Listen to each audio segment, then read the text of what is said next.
We used to cope with storms. We built coastal walls of stone, planted mangroves, and constructed houses on high stilts. But these efforts had their limits.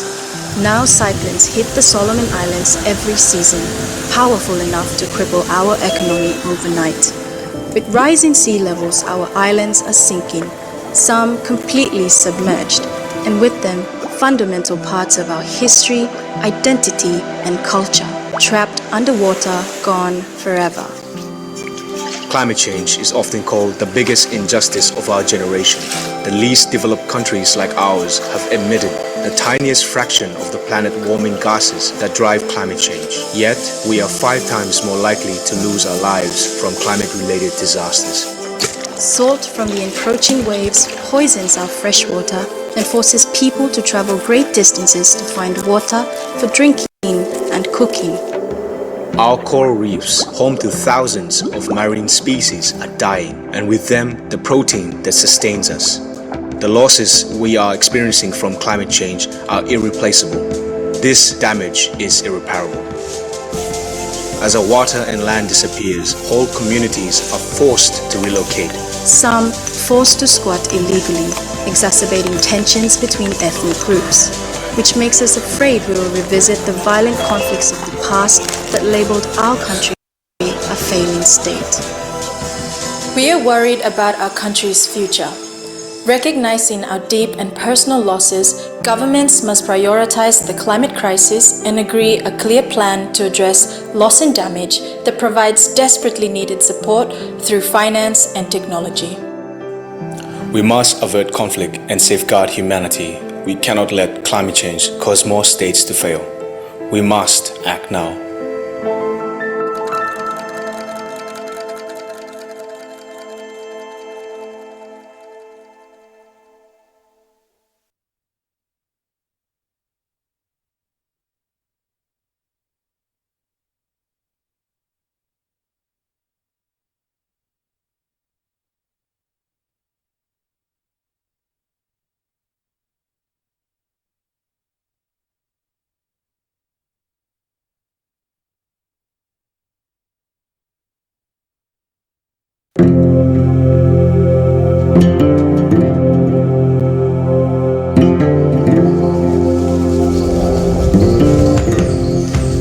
I was born and raised in Rwanda.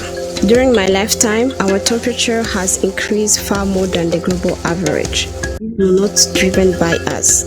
People in the least developed country, like mine, emit 35 times less carbon than those in high-income countries. Rwandans rely heavily on the land, and we are used to coping with the long rainy season and the challenge of our mountainous landscape. But climate change is making things worse, and we are being pushed beyond our ability to adapt. Rain, erode soil, and kill livestock. Land degradation affects the whole community, displacing thousands. My family had a small and cozy home, but like so many others, had to live with just their clothes and bags, forced to move to a communal house. The last period of intense rainfall lasted for 5 months. It destroyed roads and health centers, leading to over 130 deaths. These damages are profound. These losses are irreversible. Climate change disproportionately affects rural girls and women. Daily tasks such as collecting water and cooking wood are made increasingly difficult by droughts and floods that wash away agricultural income, leaving them with nothing. Youth-led climate action can bring these stories of loss and damage that go unseen and unheard to the fore. We have the power and the knowledge to develop solutions, but we need the right financial support. Our call is for developed countries of the world to listen and to act.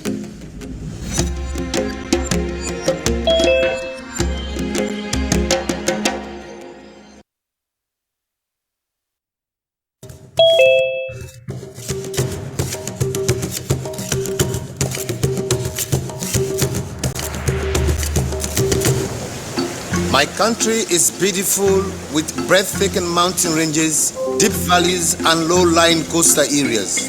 But over the last 15 years, I have witnessed the escalating trails of destructions left in the wake of floods, rising sea, landslides, and more. We have always experienced moderate temperatures, heavy rainfalls, and high humidity, and we used to have two equally marked seasons, dry and rain.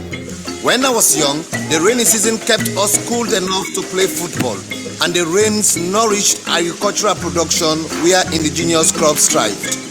But as climate change has intensified, more frequent and prolonged dry spells have threatened our food security. Due to rising sea levels, flooding now occurs yearly and is far more severe.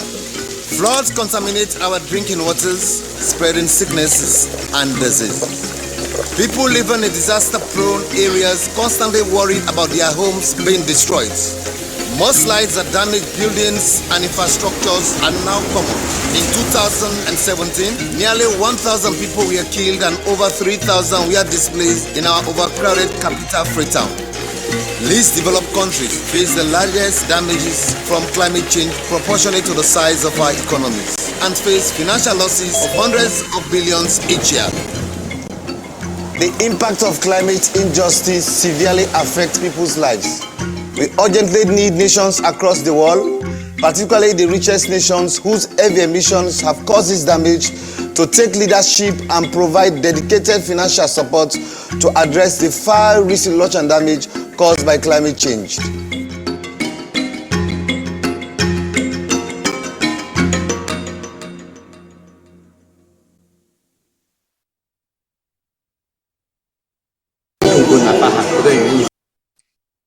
Welcome to episode 10 of our Caloocan SDG Con 2022.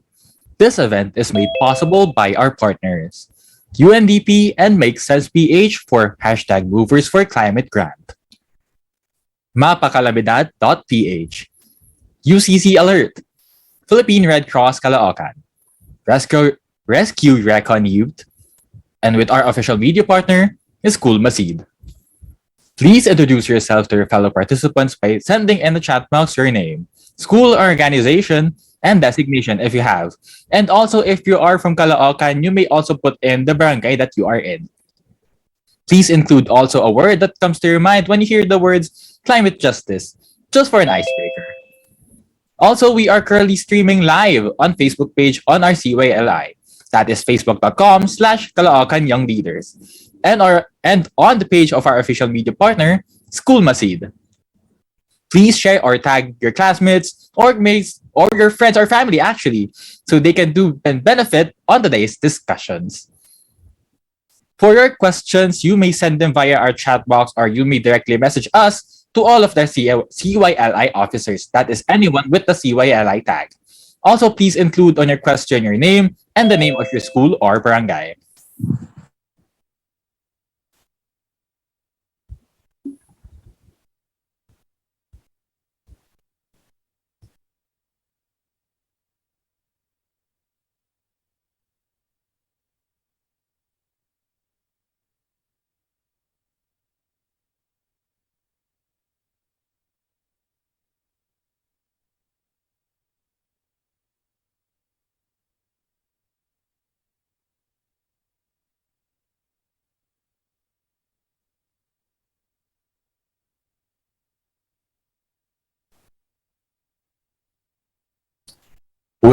With this, it's already actually 3:10, so we can start the event actually.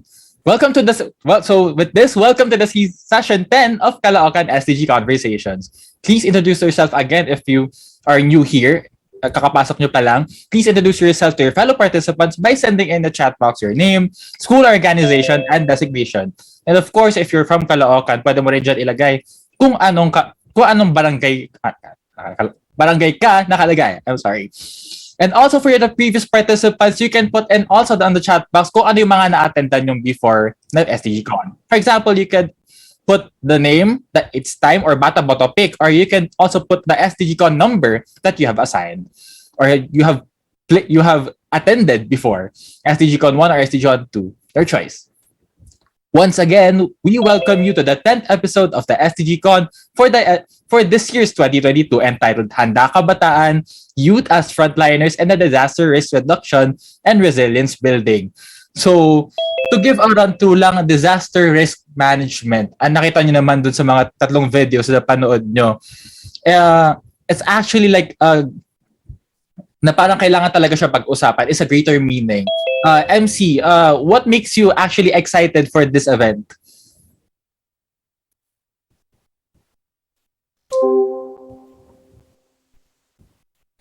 Is MC here?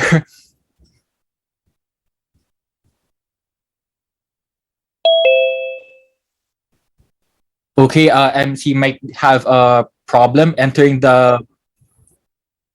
Yeah, MC might have a problem entering the chat, but anyway, kwento ko na rin for now, yung what makes me excited actually for the disaster risk management, and I hope kayo rin, parang mas nakikita natin na, of course, Philippines is also an archipelago. So, kailangan natin na I think mapag-aralan din na kung paano yung mga disaster, paano natin ma-prevent actually yung mga disasters, and actually paano natin ma-mitigate yung large effect actually of the disasters, kasi di naman natin maiwasan yung disasters.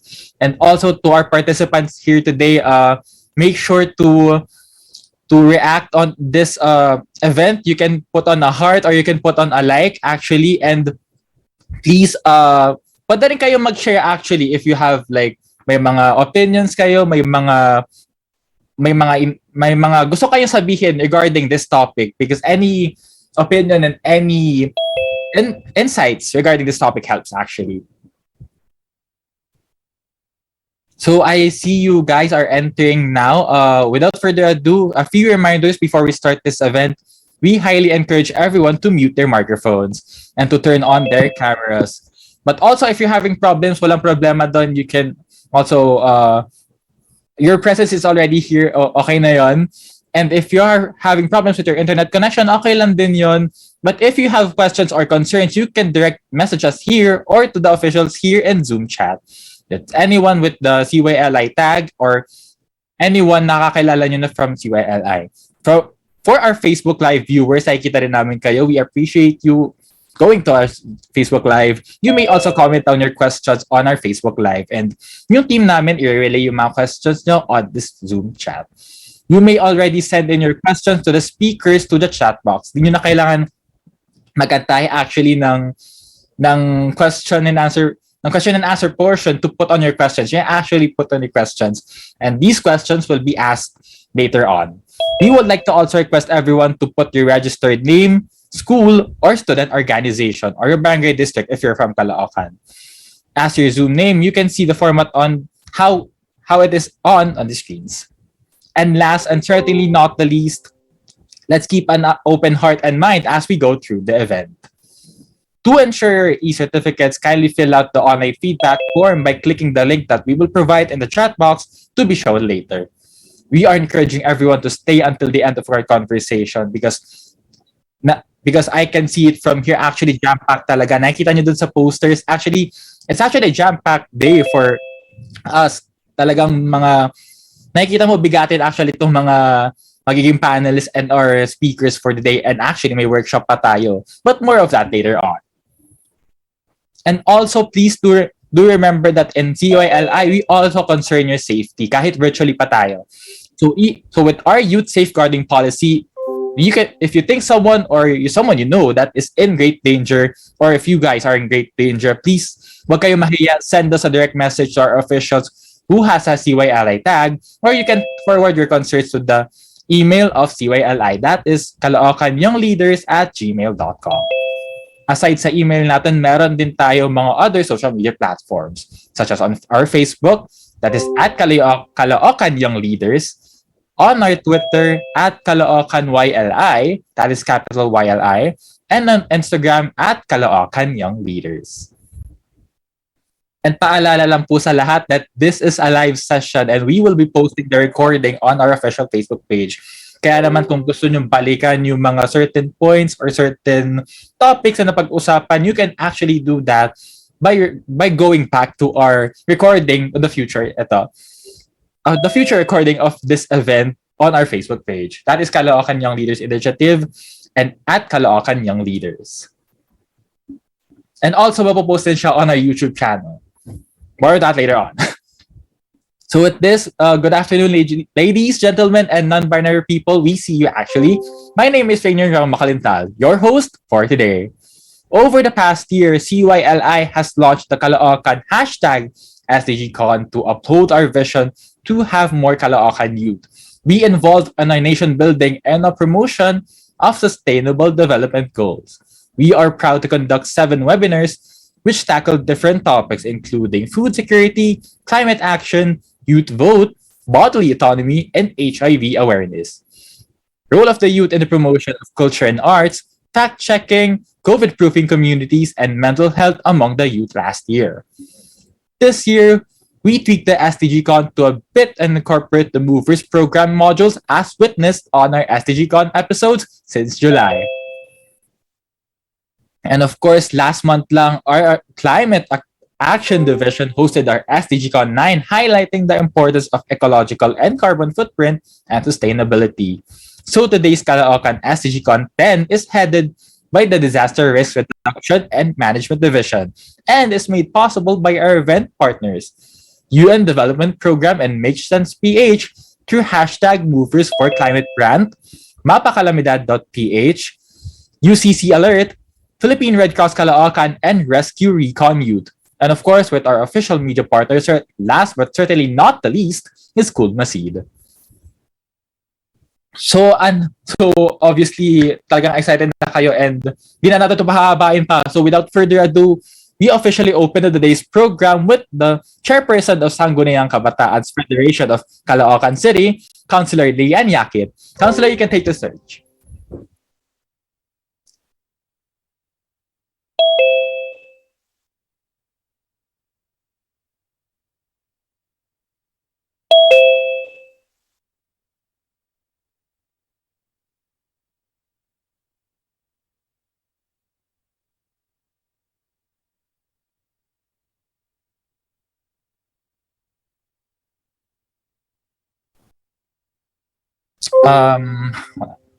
Yeah. I think Councilor is still not here yet, but of course, show of hands, show hands muna sa mga iba. Actually, kanina 17 lang to. This is for now. We are now already on our 43. Thank you for entering, actually. And show hands muna tayo.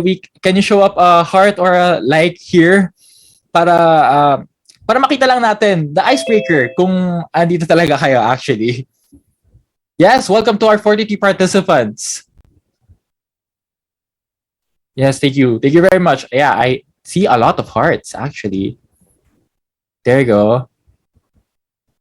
And of course, sa mga nanonood po on our Facebook Live, you can actually also share your questions. Pwede kayo mag-share ng mga insights nyo using our hashtags. That is in our screens. Well, in the screens, that is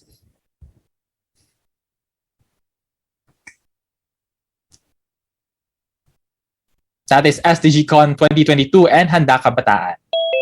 Thank you, actually. Yeah. We are already on our 46 participants. Thank you po.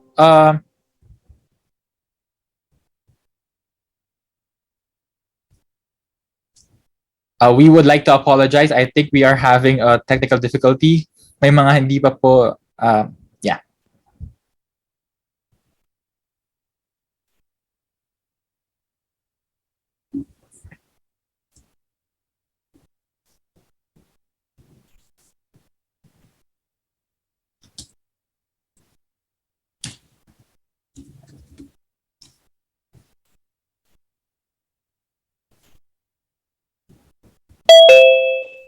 Hello everyone. Might I ask if there are any of your companions or friends or classmates na nahihirapan din pumasok ng Zoom call? Has anybody experienced the same thing? Yeah. If any one of you has experienced the same thing, can you message any of the CYLI officers that are here? Or you may also raise your hands.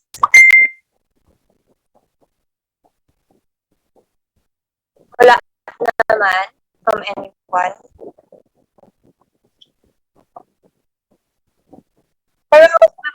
also to see if what are your expectations for today's webinar? Is it something kind of similar to last month's webinar or to the August? Sorry, that was July's webinar. Yeah. And also, you may also share your learnings from the past webinars. How are you Yes, guys actually. faring? Mm. Ikaw, Rain, kamusta ka? Actually, yun napuntahan ko mga SDGCons. I actually we go back nung sa SDGCon. I think that was 6 or 7, the one with the bodily autonomy. Yun yung una ko na meet That na was 3. the three one, yun the bodily autonomy. Yun yung actually kong unang napuntahan, and actually that was a good conversation, especially for the youth, na mapag-usapan natin at a young age kung ano talaga yung mga body parts sila na dapat hindi na tayo nahihiya actually. So, yeah, I can definitely see Counselor is already here. Hello po, Counselor. To reiterate again, hold on. We are having, sorry for the technical difficulty.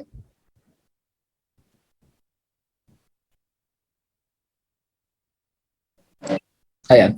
So officially open today's program, let us welcome the chairperson of the Sangguniang Kabataan Federation of Caloocan City, Councilor Lian Yakit. You can take the floor, please. Hi, good afternoon. And so first of all, I would just like to congratulate the organizers of this year's SDGCon, to CYLI.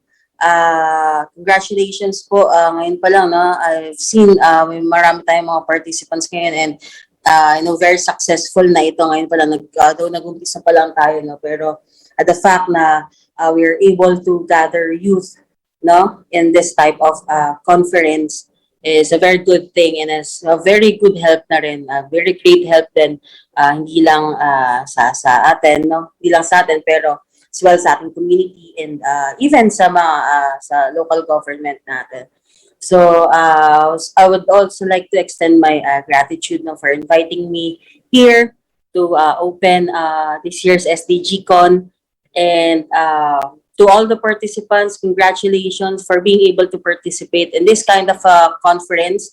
Ako, first time ko lang din na maka-attend dito. I'm very happy, though I'm a bit frustrated because I cannot, hindi ko matatapos yung conference, pero I'm very glad to be able to attend to this kind of event. Lalong-lalo na nag-focus ito sa one of our pinaka sa mga prevalent na challenges natin na kinakaharap in this times.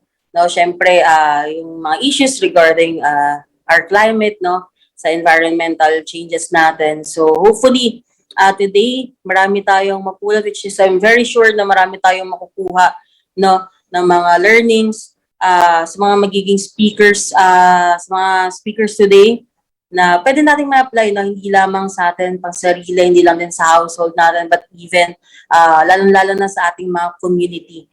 And sana ma-share natin sa mga kapwa nating kabataan, na sa mga youth org din na kinabibilangan natin. I'm sure meron din dito mga youth na hindi lang sa CYLI, but members din ng ibang youth organization. So sana tulungan nyo kami na ma-disseminate itong mga ganitong klase ng campaign. So, rest assured naman na sa amin, sa hanay ng Sangguniang Kabataan, ng Federasyon ng Sangguniang Kabataan ng Caloocan City, we are 100% full support of any mga advocacies when it comes to environment, climate change. So you can always tap on us anytime, for whatever help na kakailangan ninyo, as long as kaya namin. So hopefully hindi lang ito yung unang beses na makakaroon tayo ng ganito, ng mga ganitong klase ng events. So sana sa mga susunod pa din ng mga events, magkasama-sama pa rin tayo. So yun lang, again, congratulations to all the organizers, to the Caloocan Young Leaders Initiative, and to all the participants, and to all the speakers po. Yun lang ulit, magandang hapon po sa lahat.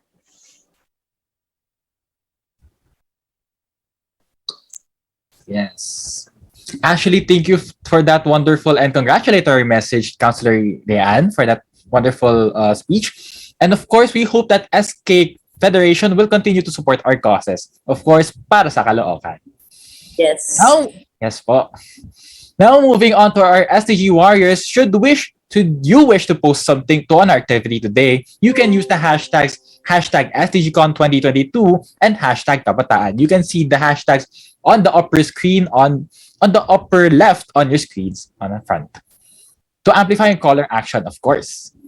At this point, simulan na natin ang pinakaunang itinerary for this event. It is the #Movers Workshop for the Climate Action Level 3, specifically on the climate justice. Para naman sa pag-facilitate ng workshop na to, she is a registered chemist, an environmental advocate, a youth minister, and a leader. She is also the CYLI's very own vice president of external affairs, and the #Movers for Climate grantee. We are proud to present the mentor of our own division, ang crush ng bayan ng CYLI, Miss Ana Micaela I. Reyes. Take it away, Miss Ana. Thank you, Rain. That was a wonderful introduction and quite surprised.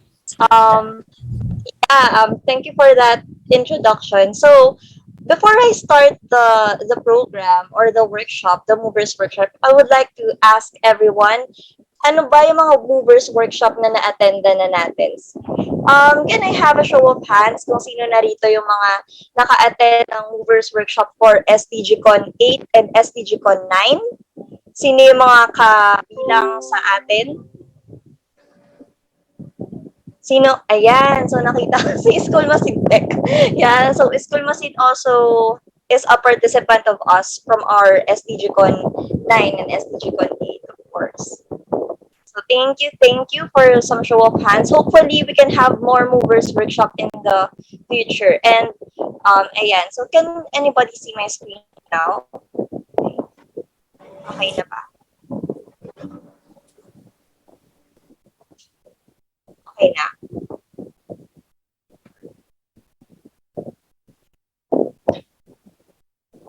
Okay na yung application. Has anybody clear na ba yung screen?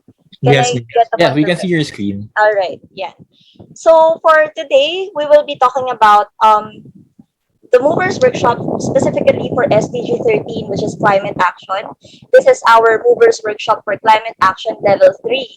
Since we're doing this for the UNDP and Makesense PH Movers for Climate grant. So as you remember, during the past SDG cons, we have SDGCon 8, where we tackle nature and biodiversity. That is our climate action level 1. We have our climate action level 2 tackled last month, just this August. It talks about the ecological footprint and sustainability. So right now, ano ba yung mga i-expect natin sa Movers Workshop natin na ito? Hold on. So we have our own Zoom rules then for this workshop. We request everyone to turn off your mic when you're not speaking and use the chat for questions and reactions.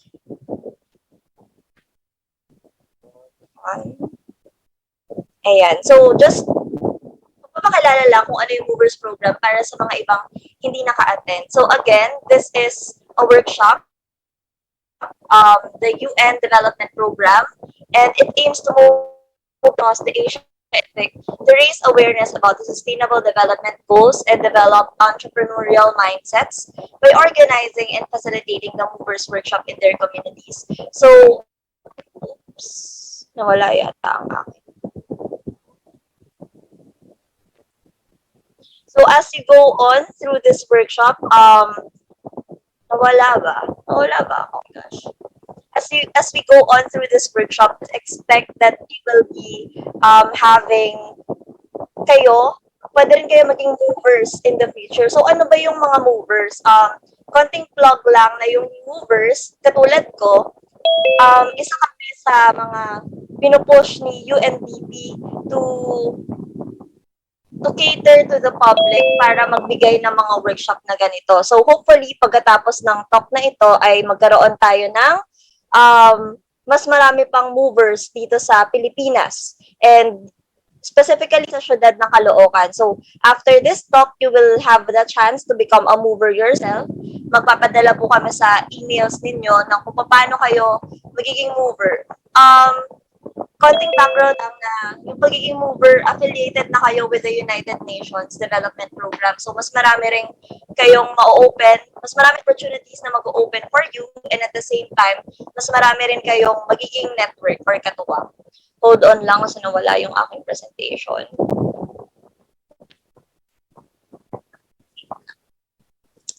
So anyway, magkwentuhan muna tayo ng very, very light. Nakasama rin naman to sa program. So ngayon, kanina, binanggit ni Kuya Rain kung ano ba yung pumapasok sa isip nyo when you talk about climate justice. Can I have any reactions from the chat box? Ano kaya yung climate justice? Yan, sabi ni Ronald, maybe some of you guys will be future movers. Yes, sana talaga maging movers tayong lahat. Kasi, training of trainers. So, ako, train ko kayo na hopefully magiging trainer din kayo in the future. And yung ripple effect talaga na ini-aim natin para mas maraming kabataan yung mas matutunan.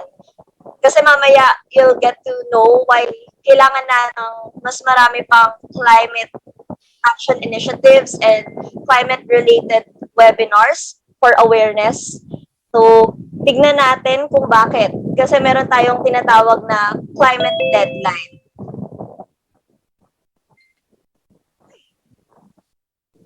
And so I can see a lot of people entering the chat. We are so sorry for any technical difficulties that we're currently experiencing as of the moment. But I can assure you that this workshop will be so worth it. So, before I start, I would also have to check in your energy. Can you please type in chat box, what are you feeling as of this moment? So, please continue with this statement. Today, I am black. So, mag-start muna ako siguro with myself. So, today, I am feeling excited and elated to meet Caloocan youth. Maraming salamat sa pagpunta, and at the same time, ina-expect ko na marami tayong matutunan. Thank you, Consilean. Consilean is also excited. Ronald is kabado, pero excited. Why would you feel nervous? And Jeff, masaya na excited. Feeling proud na taga Caloocan. Wow. Yes, ako rin. Nananalaytay ang dugo ng mga bayani sa atin. So again, just to keep the program moving, some of the rules that we have for this workshop. Number 1, listen with attention and share with intention, and suspend judgment. So lahat po tayo rito ay pantay-pantay, and we are asking everyone to trust the process and the facilitator. So kung ano man yung opinion ng iba, irespeto po natin yon, and let this workshop guide you. Feel free also to share your feelings and reactions anytime. You can utilize the chat box, utilize the Zoom reactions. And last but definitely the most important is to have fun and make new friends. Network din yan, guys. So malay nyo, when you cross one another sa street, meron kayong mga bagong makakakilala. And ito, just to keep everyone level, no? One thing I don't understand about climate change is blank. Kindly put it in the chat box. So it's, I will start with me. Ang isa sa hindi ko maintindihan about climate change is that nararamdaman na natin siya ngayon, di ba? Hindi na natin siya pwedeng i-deny na may climate change. Kasi dito sa Caloocan, I was born and raised in Caloocan. And before, I wasn't experiencing the mainit na afternoon or mainit na tanghali, and then pagdating sa afternoon, biglang malakas downpour ng ulan. It doesn't frequently happen when I was young. So, nakikita ko kung gaano kalaki yung challenges brought by climate change, pero ang hindi ko maintindihan is bakit hindi tayo nagmamadali to combat it. Bakit wala tayong ginagawa, or marami sa atin in denial pa rin na merong climate change? Yun yung hindi ko maintindihan. I would also wanted to see some comments from you. So sabi ni Ronald, bakit marami pa rin kumpanya ang nagde-destroy sa Mother Earth? Totoo yan. So later on in this workshop, makikita natin kung paano ba natin ma-assess kung okay ba yung isang kumpanya when it comes to their climate action initiatives or nag-greenwash lang ba sila. So mamaya malalaman nyo kung ano ba yung term na greenwashing. And at the end of this workshop, I'll be happy if, kung ako ang sasagot nito, of course, I'll be happy if marami kayong matututunan and you'll also get to share this workshop to your fellow friends, to your fellow classmates, ganyan. Para mas marami tayo sa pagsulong ng karapatan ng ating kalikasan. So, just to keep everyone updated, we have been discussing this sa previous SDGCons natin. Again, we have a global climate target set by the UNFCCC, that's what we call them, UN Framework Convention on Climate Change. Now, by 2030, we aim to limit the global rise in temperature to 1.5 degrees Celsius above pre-industrial levels. Yun talaga yung target natin. Yung 2 degrees Celsius, pwede pang makakope up si Earth. Pero ang gusto talaga natin ngayon is to keep the global temperature at 1.5 degrees Celsius. Kasi as mentioned last SDGCon 9, greater than 1.5 degrees Celsius, our Earth will suffer detrimental and irreversible effects na hindi na natin kayang makakope up. So, mas malalakas na bagyo, mas matitinding pagbaha. And natutunan rin natin before, dahil nga ecological footprint tayo or carbon footprint, we have what we call the greenhouse gas phenomena, kung saan kaya umiinit yung Earth natin ay dahil dito sa mga greenhouse gases na to. So, kung maaalala ninyo, paano ba nangyayari yung greenhouse gas phenomena? Itong mga gases na nakikita nyo sa screen nyo, ang nangyayari sa kanya is pumupunta siya sa Earth's atmosphere natin, ine-envelope niya si Earth, and normally, sa normal na atmosphere ng Earth, pumapasok yung sun's rays, but some of them, they are absorbed by the Earth's crust or by the Earth's soil. Some of them are reflected back to the space kasi yung iba lang yung natatrap. Pero with a great concentration of the greenhouse gases, ang nangyayari, nagbabounce off siya from the Earth's surface, bumabalik ulit, mayroong roof sa taas yung greenhouse gas, babalik ulit. Kaya natatrap yung heat doon sa Earth natin and nag-contribute siya sa pag-rise ng global temperature. So, merong iba't iba pong klase ng greenhouse gases. So, we have carbon dioxide that comprises the 76% of the greenhouse gas in our atmosphere, methane, nitrous oxide, and 2% synthetic gases. Actually, water vapor is also a greenhouse gas, pero hindi natin sila kinoconsider na threat kasi ilang days lang sila nagsistay sa atmosphere, unlike dito sa mga greenhouse gases na ito. So, saan nagmumula yung greenhouse gas? Minsan, naturally occurring naman sila. Like, say for example, carbon dioxide. Nag-emit kayo ngayon. As I speak, nag-emit ako ng carbon dioxide.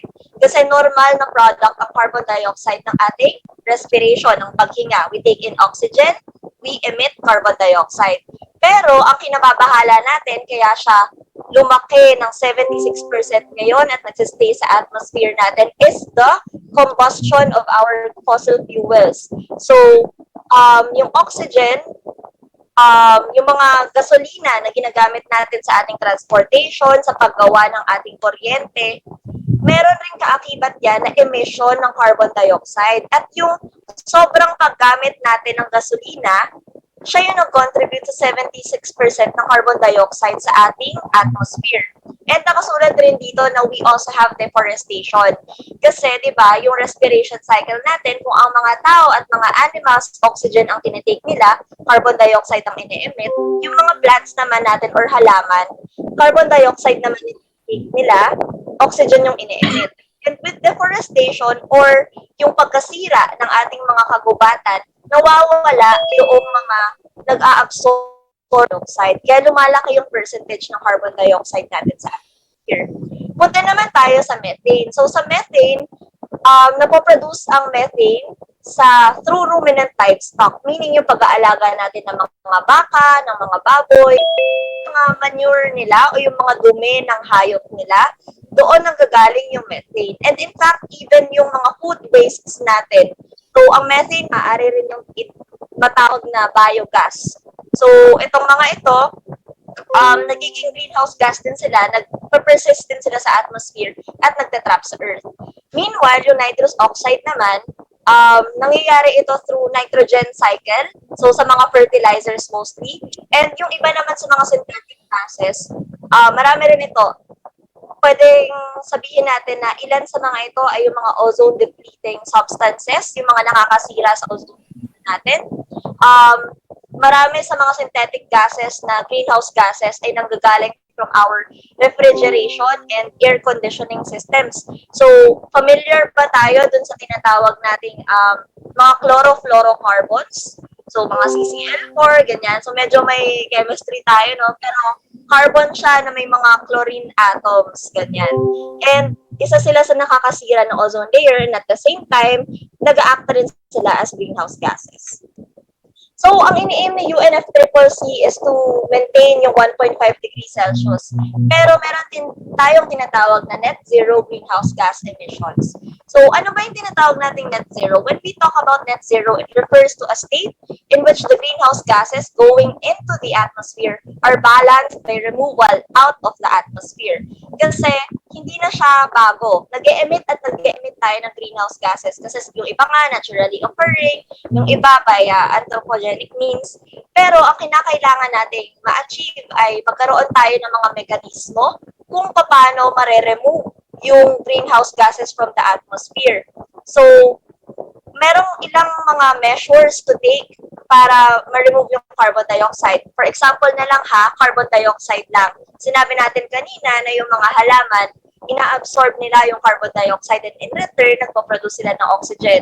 So, isa sa mga measures actually is the reforestation. So, yung reforestation, kapag nagtanim tayo ng maraming puno, ng maraming halaman, nakaka-contribute na tayo into achieving the net zero. And ang pinaka-goal natin globally is to have yung net zero natin or yung ine-emit natin na greenhouse na carbon dioxide, in this case carbon dioxide muna, yung ini-emit na greenhouse gas ay nako-contain natin or nare-remove natin sa atmosphere para mag-equal sila, mag-balance sila. Sa graph, kung wala tayong ginagawang any policies, any measures, yung global rise in temperature natin will continue.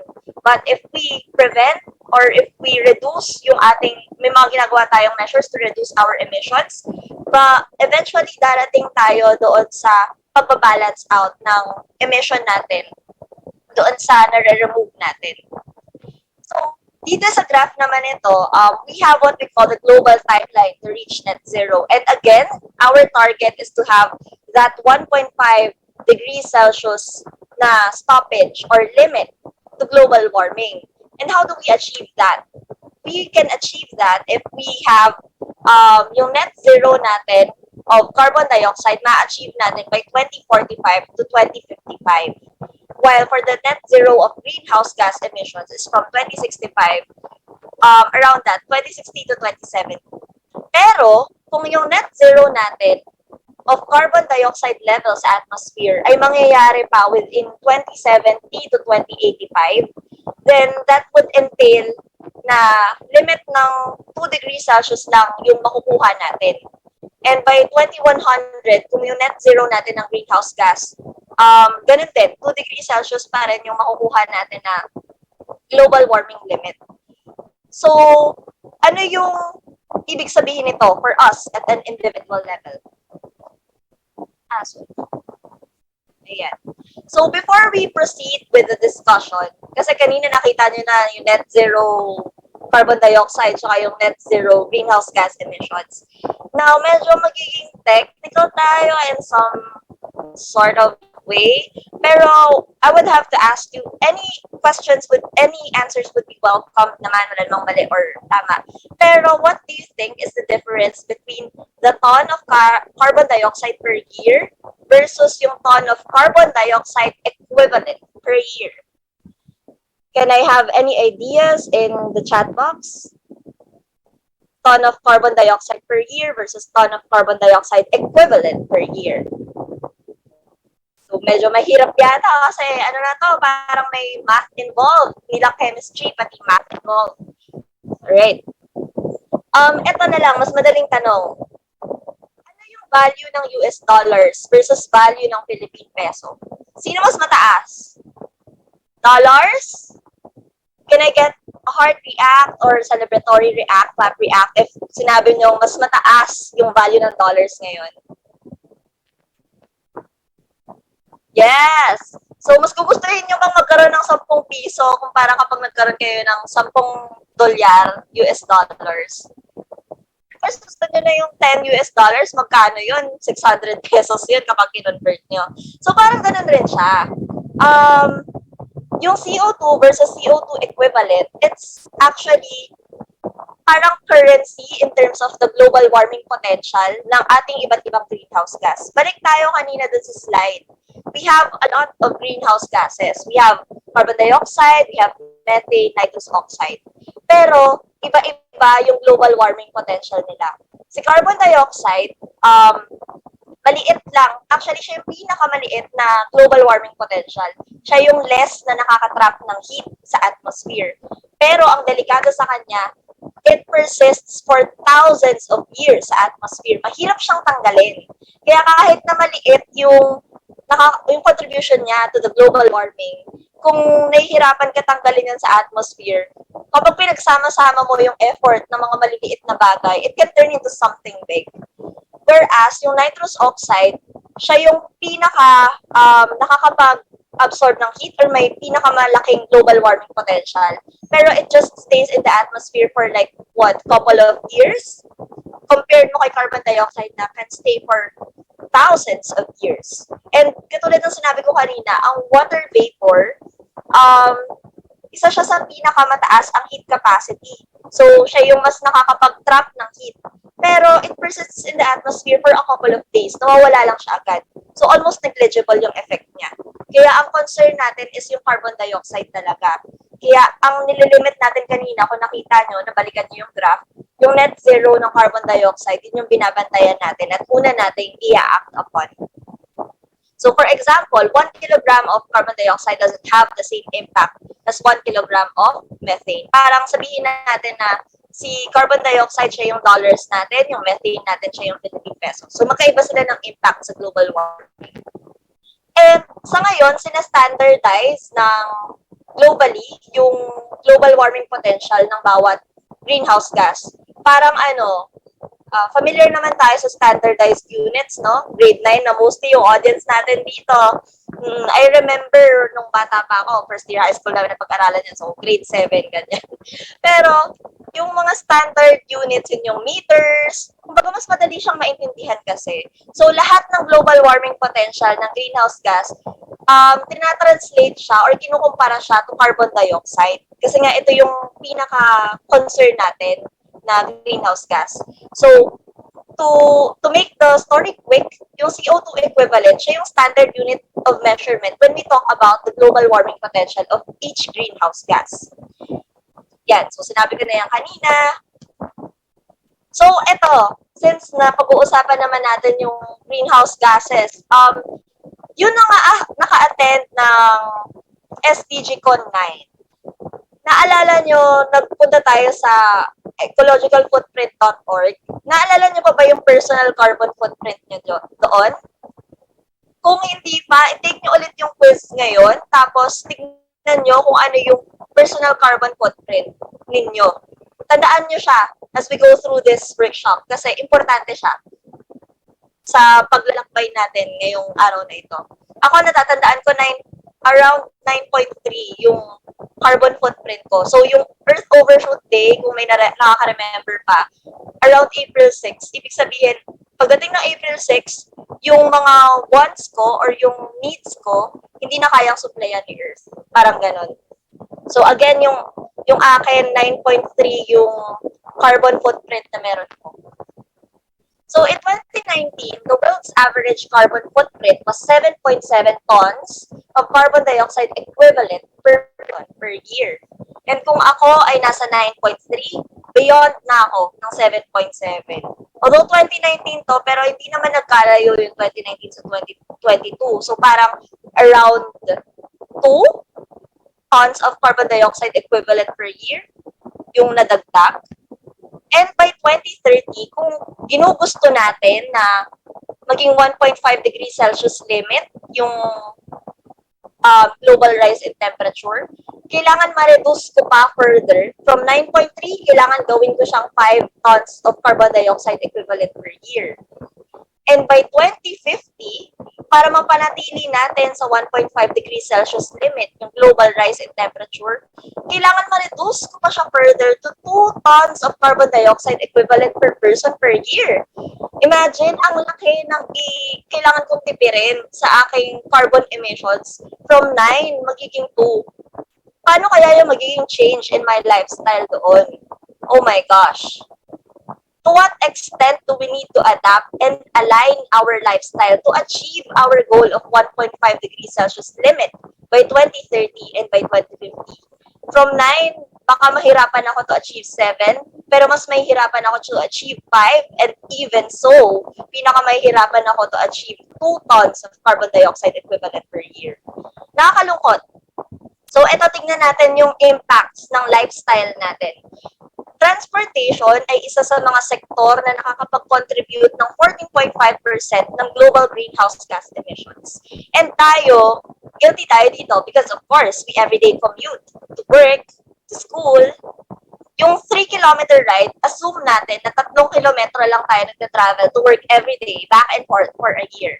So kung tayo ay gumagamit ng isang malaking kotse, naka-SUV tayo, naka-van, we are actually contributing 421 kilograms of carbon dioxide equivalent per year. Kapag 3 kilometers lang yan, imagine, 3-kilometer ride to work. Ako, 10 kilometers, 8 kilometers siguro yung nata-travel ko, ganyan. So, tingnan natin sa car. Kapag pinaliit mo yung kotse mo, marereduce yung carbon emissions mo by 33%. Kapag nagmotor ka, compare mo yan, 57% na lang. Pero kapag nag-public commute, 70% na lang kasi you're sharing your your carbon emissions with a lot of people kasi nga public utility yung sinasakyan nyo. 70%. Pero imagine kung malapit lang yung bahay nyo sa school nyo or sa work nyo at nagsa-cycling ka, wala kang na-emit na greenhouse gas emission. So, 100% reduction. So, ina-encourage talaga ang mga tao, ang iba't ibang mga sektor to take on active urban mobility. Siyempre, kung malapit lang naman kayo sa work, no? Pero kung sobrang layo na kailangan din talaga mag-bus, wala tayong magagawa dyan. Pero kung malapit lang kayo, we encourage you to walk or to cycle para malimit talaga yung ating greenhouse gas emissions. So, ito naman sa travel, kapag across continent travel kayo versus within the continent travel and versus within the country travel. So, anong ibig sabihin nito? Of course, wala akong pera to afford yung across the continent na travel at hassle sa visa. Pero, wake up call lang ito sa mga mahiling mag-travel. Kung nasa Pilipinas tayo, alam ko marami pang mga places sa Pilipinas ang hindi natin napupuntahan. And it's nice to explore our country first. Mas makakatipid tayo and at the same time, mas makakontribute pa tayo sa paggaling ni Mother Earth. Ito naman, sa food and diet natin. 3 meals a day. Siyempre, 3 beses tayo kumakain sa isang araw for a year. Kung ang diet natin ay composed ng lot of meat, sinabi natin kanina, yung livestock, nakakapag-contribute siya saan? Sa ang greenhouse gas? Sa methane or sa CH4. So kapag may lot of meat sa diet natin, breakfast, lunch, and dinner, kumakain tayo ng karne, sabihin natin na around 2,500 kilograms of carbon dioxide equivalent ang nakokonsume natin. Kung binawasan natin ito, sabihin natin, isang meal sa isang araw, di tayo kakain ng karne, nag-reduce tayo by 22%. Kung isang meal na lang sa isang araw yung kumakain tayo ng karne, 35%. Pero if we become vegetarian, nagiging 47% na yung reduction in our greenhouse gas emissions. And what more kung maging vegan ka?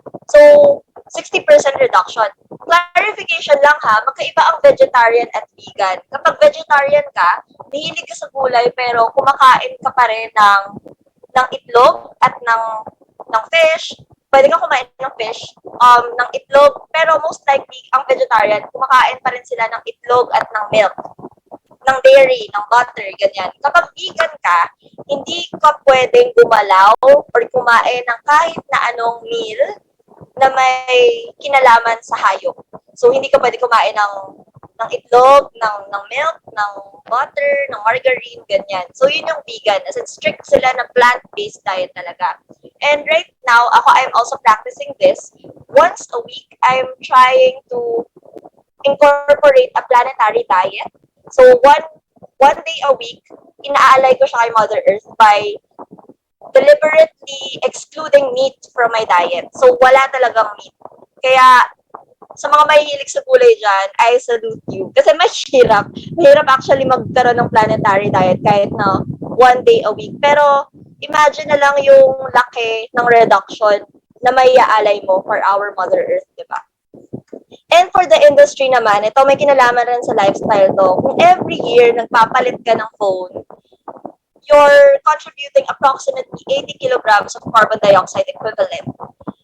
And if ever na yung mga hobbies natin ay may kinalaman into our digital use, like watching Netflix or scrolling TikTok, scrolling FB, may kaakibat pa rin siyang carbon dioxide emissions. Versus, kung magkakaroon tayo ng time away from our screens, kunwari nag-exercise tayo, isang oras yun yung gawin nating hobby, or mag-watch na lang tayo ng sunset, mag-watch tayo ng meteor showers, walang nako-contribute yon na greenhouse gas emission. So what we're trying to say is that let us appreciate nature, and there are more worthwhile hobbies that can actually improve your health compared doon sa mga hobbies na nakakapag-contribute kayo to the greenhouse gas emissions and eventually the destruction of our earth, ganyan.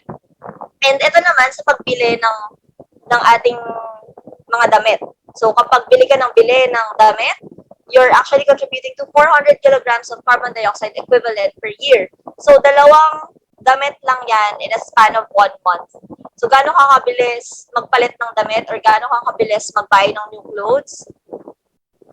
Kawawa si Mother Earth, ganun. Kasi isa siya sa mga fast-paced industries that we have. Versus, kung bibili ka lang sa ukay or makikipagpalitan ka ng damit sa kapatid mo, kung magka-size lang naman kayo, ganyan. Artista ka, go or charot.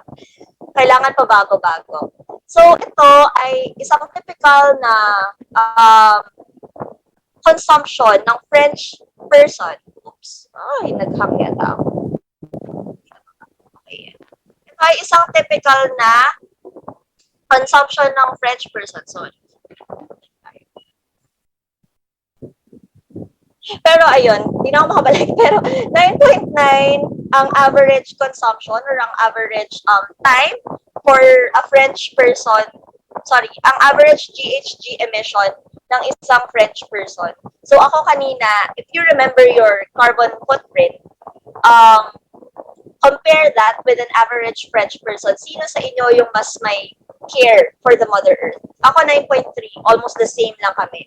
Imagine that Filipino ako, ang hirap dapat ng buhay ko, pero yung lifestyle ko, kaakibat siya ng isang French person. Pero, anyway, mas maganda naman siguro yung public transport nila doon sa France, kaya mas maraming, mas marami siyang means, tsaka mas available yung renewable energy. Pero, isipin na lang natin, how do we compare with other people in terms of our contribution to the global greenhouse gas emissions? Is it the same or are we higher? Should we try to minimize it further? So, sa mga napag-usapan natin ngayon, we'll have to have breakout rooms. Siguro 5 minutes lang to, and workshop to. So again, walang anything na mali. Hopefully, we can have a participatory and active workshop session. So, the questions that we will be having, ano yung mga bagay na nagulat ka? And ano yung na-inspire ka na gawin para mag-move further? So, 5 minutes, breakout rooms. CYLI people, please help me. So, 10, 5, 6, 7, 8, 9, 10 breakout rooms. So we'll approximately have 7 participants per room. In 5 minutes, okay? 3, 2, 1, bye-bye.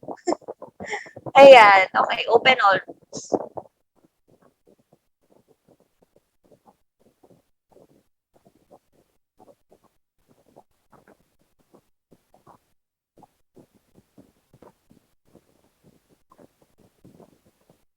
And please join rooms, everyone, and talk to your group mates. Kung ano yung na-surprise ka.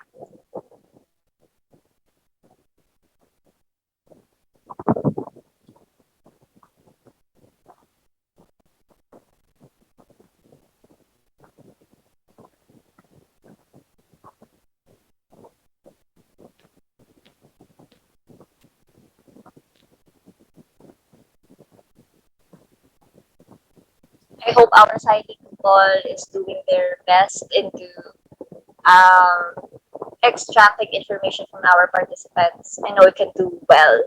Go, go, go, CYLI. 1 minute na nag-pass. Ano kaya, what are the things that surprised our madlang people? And ano kaya yung mga mechanisms na gagawin nila para makombat kung ano man yung anxieties nila or anything. Ako personally, siguro yung na-surprise ako, yun nga, sa katulad sa sabi ko kanina, almost the same ako ng average French people. My gosh, average French people.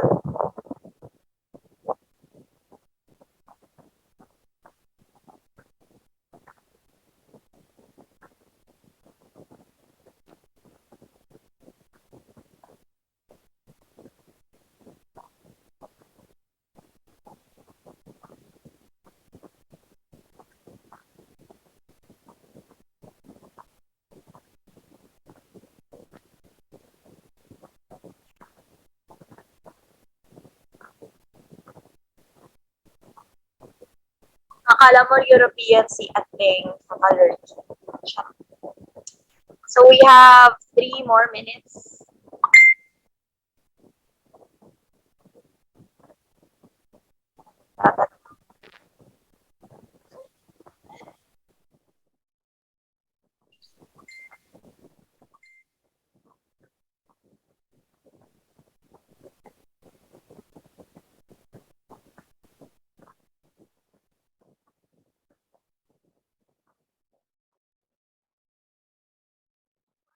Naka-assign daw yung iba.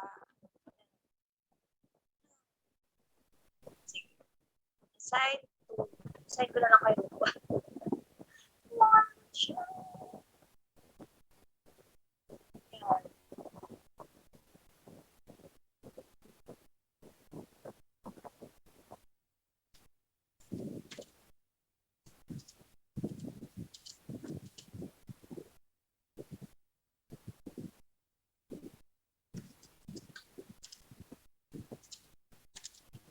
Siguro ako na-inspire ako to be more wary of the lifestyle that I'm having. And siguro always relate everything that I will be doing sa contribution niya sa greenhouse gas emissions. So, yun yung sa akin. It actually inspires me to do better for the earth. And to inspire others, of course.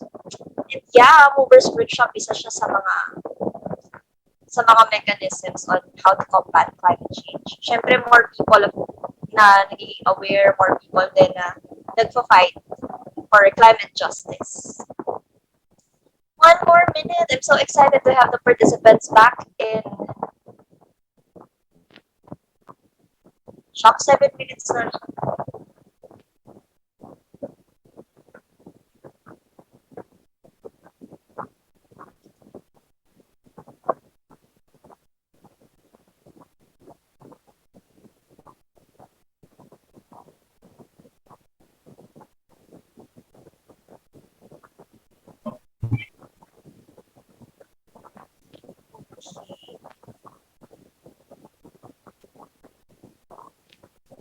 Okay, tatapos na.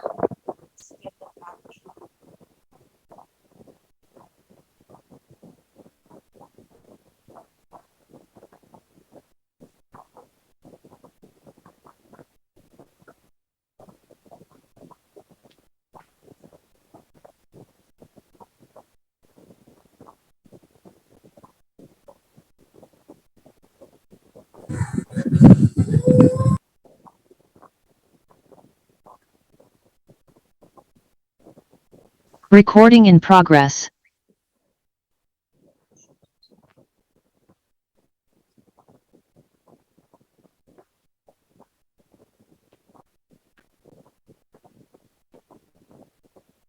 Okay, I see people coming in na sa main session natin. Our breakout rooms will close in 10 seconds. Okay. How are you guys sa mga kakabalik lang ng ating main session? Kamusta kayo? Naging fruitful and productive ba ang ating, yan, we can see people coming in. And if there's anything you wanted to share to the group, please write those in the chat box, your comments. Yan.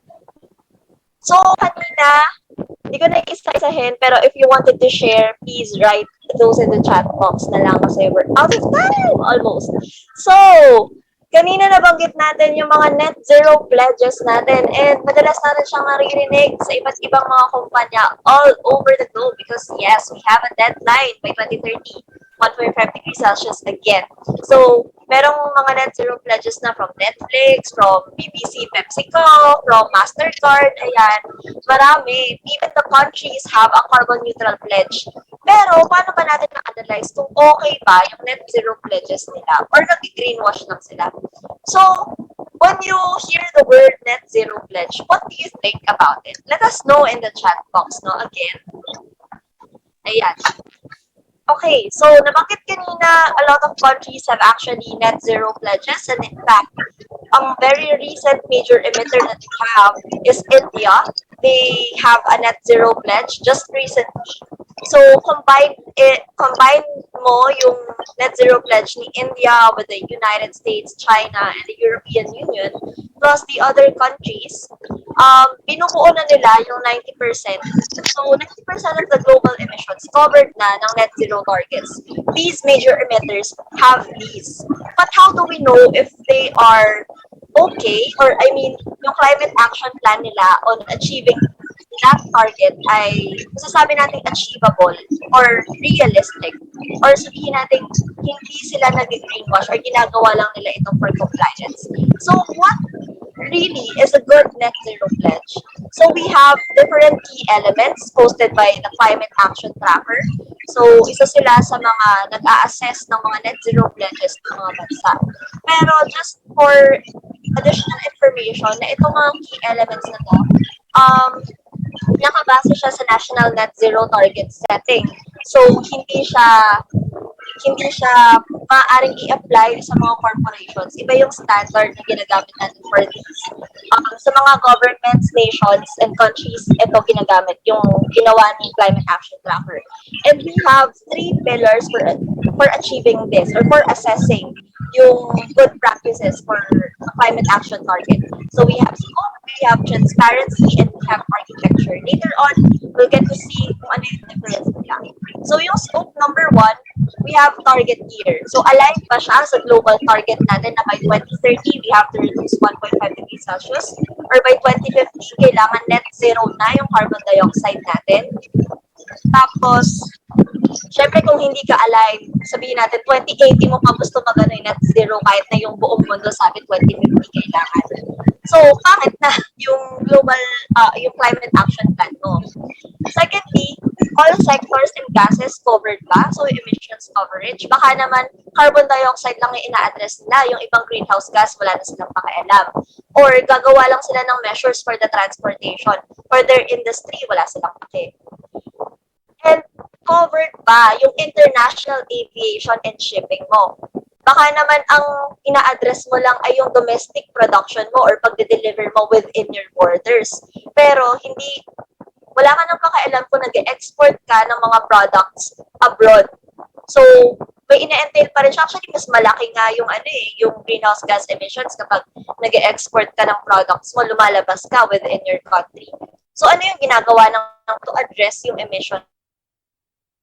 And ito, pag sinabi natin reductions or removals outside of own borders, supposedly yung mga climate action plans natin, tayo yung gumagawa within the border of our own country. Yung iba kasing bansa, mostly the rich countries, they try to offset yung kanilang mga carbon emissions by providing funding for the poorer countries. So, doon nila ginagawa yung reforestation project nila, yung ilan sa mga pagde-develop ng carbon trapping technology, pero mahirap kasi siyang matrap and yung ina-aim talaga natin is yung reduction and hindi yung offsetting kasi nakakalito siya, baka in the end mangyari double count siya. Kunwari, yung Amerika nagpondo sa atin ng tree planting project sa Pilipinas. So, kaninong count yun? Count ba siya ni Pilipinas or count ba siya ni Amerika? Something like that. Supposedly, within our borders lang talaga and tayo nagpo-fund. Now, for the architecture naman, it doesn't necessarily mean na infrastructure, but ano yung mga mechanisms natin to say that merong legally binding targets tayo. Yung mga laws in place natin, ito yun. So, unang-una, kailangan meron tayong legal status. So, sa Pilipinas, meron naman siyang kagawaran na nangangasiwa ng reduction ng global greenhouse gas emissions. So, meron tayong Climate Change Commission, so meron na tayong naitatag na bureau, pati yung DNR, kasama rin natin dyan, syempre. So, meron na rin tayong mga batas concerning sa pagre-reduce ng ating mga global greenhouse gases. And kailangan separate yung reduction and removal targets. So, medyo related siya kanina na ang pinaka-aim talaga natin is to reduce yung greenhouse gas emissions natin. Hiwalay siya doon sa pagde-develop natin ng mga mechanisms to carbon trap or to reabsorb the carbon from the atmosphere back to the environment. And next, we should also have a review process, meaning to say, kada taon or at a regular basis, regular intervals, tinitignan natin, merong isang committee na tumitingin kung asa na ba yung status natin ngayon. Okay ba? Nahahabol ba natin yung targets natin? Or kailangan pa natin magkaroon ng mas strict na mga batas at mas strict na pag-i-implement ng batas para matupad natin yung mga actions na kinakailangan para ma-achieve natin yung reduction natin. So next, transparency. Ito, napaka-importante to. So number 1, carbon dioxide removal. Kailangan merong scientific basis yung pagde-develop natin ng carbon trapping technology. So sabi dito, land use change, and forestry, and carbon removals and storage. Hindi pwedeng magde-develop tayo ng technology in a certain area, hindi naman appropriate para dun sa area na to. Kumbaga, nag-develop lang tayo or nag-implement lang tayo ng isang process just to satisfy the condition na meron tayong ginagawa for the earth, pero hindi naman talaga siya nakakatulong. And then, we should have comprehensive planning. So, dapat naka-identify yung short-term and medium-term goals. Kasi, at the very start of your planning, kapag meron ka ng goals na short-term, tsaka meron ka ng mid-term goals, hindi mo na siya pwedeng i-modify in such a way na by the end of the plan, dun mo lang ika-cram lahat or something like that. So, ine-ensure to para ma-achieve talaga natin yung target natin at certain intervals of time. And of course, clarity on the fairness of target. Kasi yung iba't ibang mga bansa, hindi naman sila same ng reduction. For example, example lang to hindi ito talaga yung data. For example, si US, nag-commit siya ng 70% reduction. Tapos si Philippines, ang i-commit niya lang is 15% reduction. So, yung change or yung disparity between the reduction ng US at ng Philippines, fair ba siya na 15% lang sa Philippines, 70% sa US? Maaaring fair siya kasi sa US, mas marami talaga siyang emissions, mas nakaka-contribute talaga siya sa global greenhouse gas emissions. Sa Philippines, hindi naman. So, kailangan clear sa atin, clear sa bawat bansa na yung mga targets nila ng reduction, fair siya in terms of historical emissions, in terms of the industries that they have and the capacity that they have. So, ito ay typical review or assessment ng USA Climate Action Plan. So, we can say that the US is medyo pasang-awa siya in terms of assessing yung kanilang climate action plan. They covered all GHG emissions and they are implementing transparent sila sa carbon dioxide removal technologies that they are implementing. Pero ito yung problema kasi sa mga malalaking bansa na nakaasa talaga sa pag-export ng mga produkto. So wala silang gagawin or konti lang yung mga mechanisms nila in place to address the emissions contributed by their international aviation and shipping. So, sa mga products nila, wala rin silang, even yung tax, hindi nila sinama dun sa climate action plan nila. So may iba na pasang-awa legal status review process in the comprehensive planning. Some kulang talaga at kailangan pa nilang mag-improve on that. And ayun nga, sa US, marami silang pera. So madalas, nag-offset lang sila ng ng mga reductions or removals nila. Sa ibang bansa nila ginagawa. Ayan. So we have here also yung comparison ng iba't ibang mga bansa. So we have EU, UK, Chile, and Costa Rica. So sila yung may acceptable na climate action plans, whereas in Japan, New Zealand, Australia, and China, they have 4 climate action plans. So marami sa kanilang sa mga key elements ang hindi nasusunod or kailangan pa talaga ng improvement. And kung mapapansin nyo dito yung sa target year pa lang, yung China by 2060 pa raw na kailangan mag-adapt and kailangan mag-comply doon sa plan. So doon pa lang sa year pa lang makikita mo na hindi na siya aligned with the global goal. So, as mentioned, hindi siya pwedeng gamitin, yung assessment natin kanina, hindi siya pwedeng gamitin to corporations. So, sa corporations, ito yung typical na itsura niya. And we have here, kung makikita nyo, yung scope 3 na coverage. When we assess the climate action plans of different companies or businesses, it's actually divided into scopes. So, ano ba ito?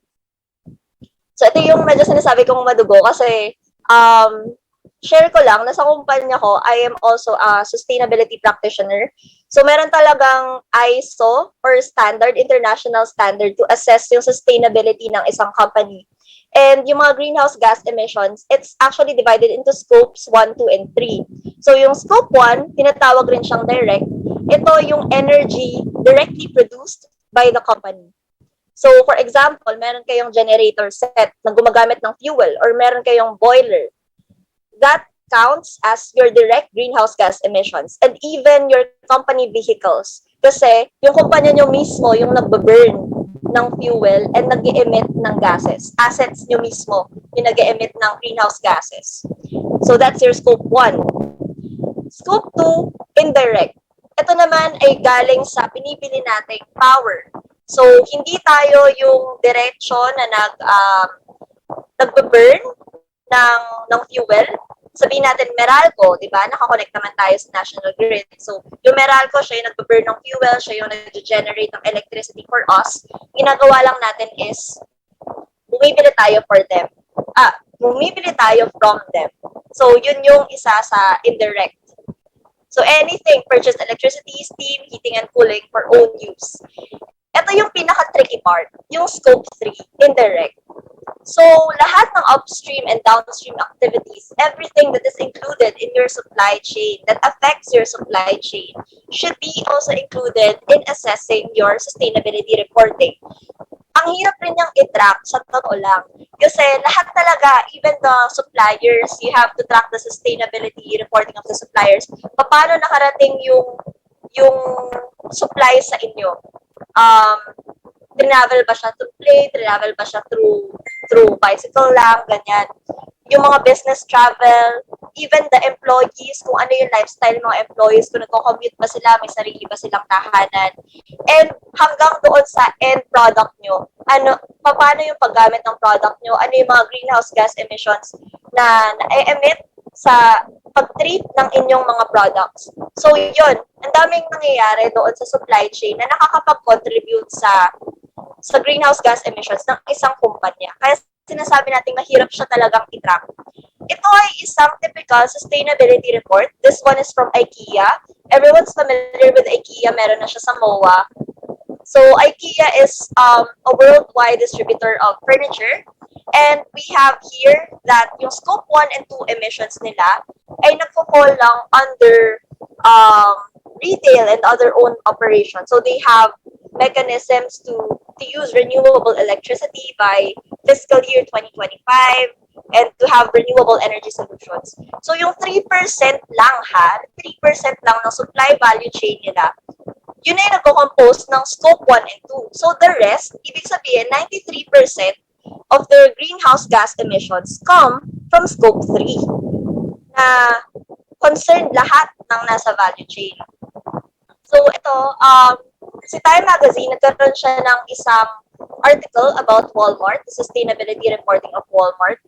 If a company does not include Scope 3 emissions in its carbon accounting, it's essentially useless. For example, si Walmart, yung sustainability reporting nila, meron siyang official strategy to reach zero emissions by 2040. However, wala dun sa plano nila kung paano nila i-address yung Scope 3 emissions nila. Whereas, 95% ng company's emissions ay nanggagaling sa Scope 3. So, parang wala lang din yung ginagawa nilang carbon accounting. So, yun yung mahirap.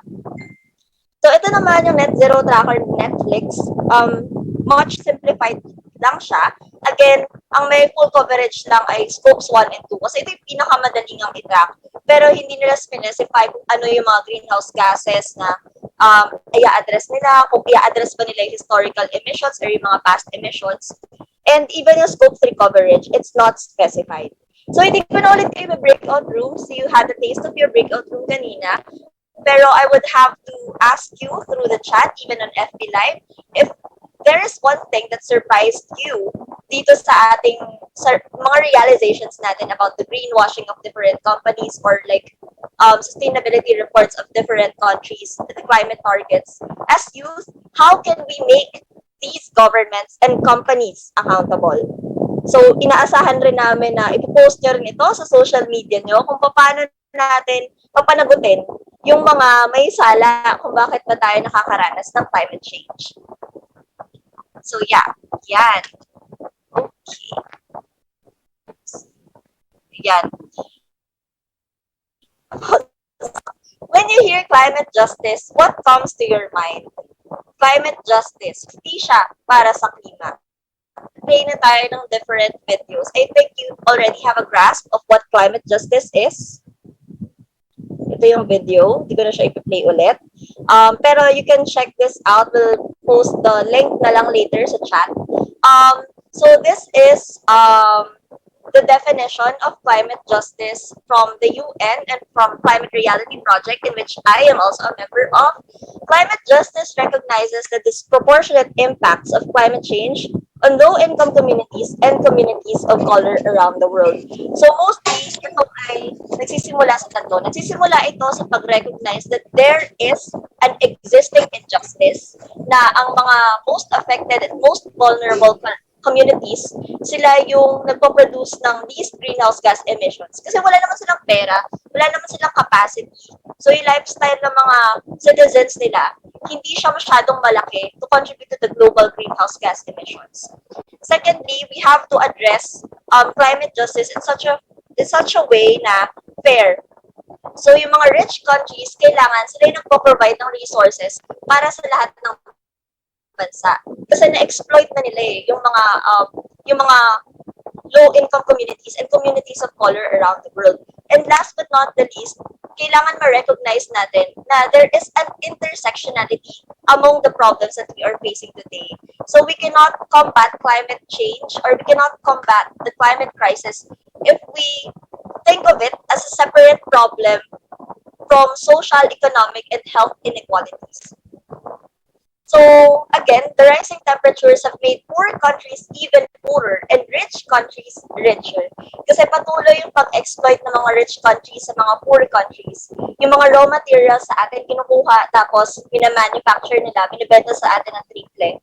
And tayo yung nadadaanan ng bagyo, tayo nakaka-experience ng landslide, wala tayong capacity to adapt and to mitigate to the effects of climate change. So the developing nations are the most affected by stronger hurricanes, katulad ng sinabi ko. And even the COVID-19 pandemic is an effect of the climate injustice that we have. Nahirapan tayo makabangon from this pandemic and mas lalo tayo nalulubog sa utang para lang makakope up. Climate change is projected to contribute to an additional 250,000 deaths each year by 2030, primarily in developing nations. So ito yung gusto nating iparealize na may mga taong namamatay. Hindi lang ito usaping klima na hindi natin nakikita. May mga tao at may mga buhay na apektado. Kaya kailangan natin silang i-held accountable.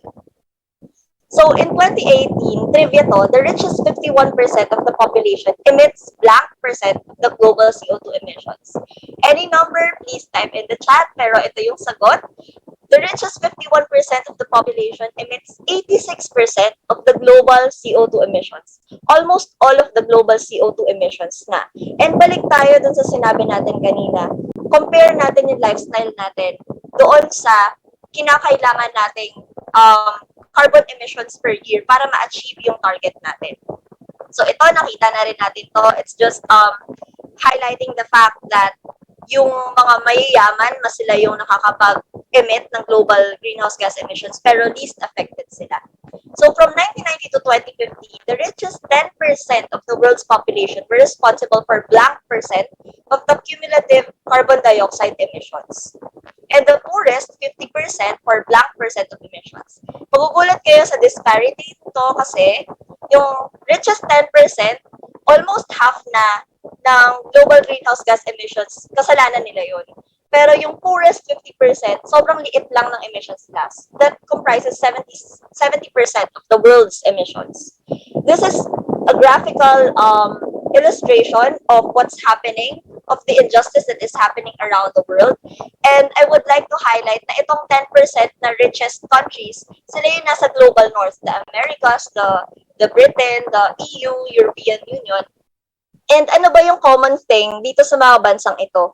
Ang common thing sa mga bansang ito is, number one, they have male leaders. They strongly believe in the patriarchal system. And secondly, they have instilled yung tinatawag nating colonialism, kung saan nag-e-exploit ka ng ibang mga bansa or you're trying to improve your country at the expense of others. So, itong mentality, it stems down from culture eh. There are hundreds of years na ganun nagpapairal na ang mga decision makers natin ay may ganitong mentality. So ano yung message na binabrought ng graph na ito? Number one, we have to break gender barriers. So involve women in decision making. Ang lahat ng mga problema ng bansang ito, lagi rin itong sinasabi ng ating mga climate action mentors. Ang mga problema ng buong mundo ay nangyari dahil ang mga decision makers mostly ay men at hindi na-involve ang kababaihan sa usapan.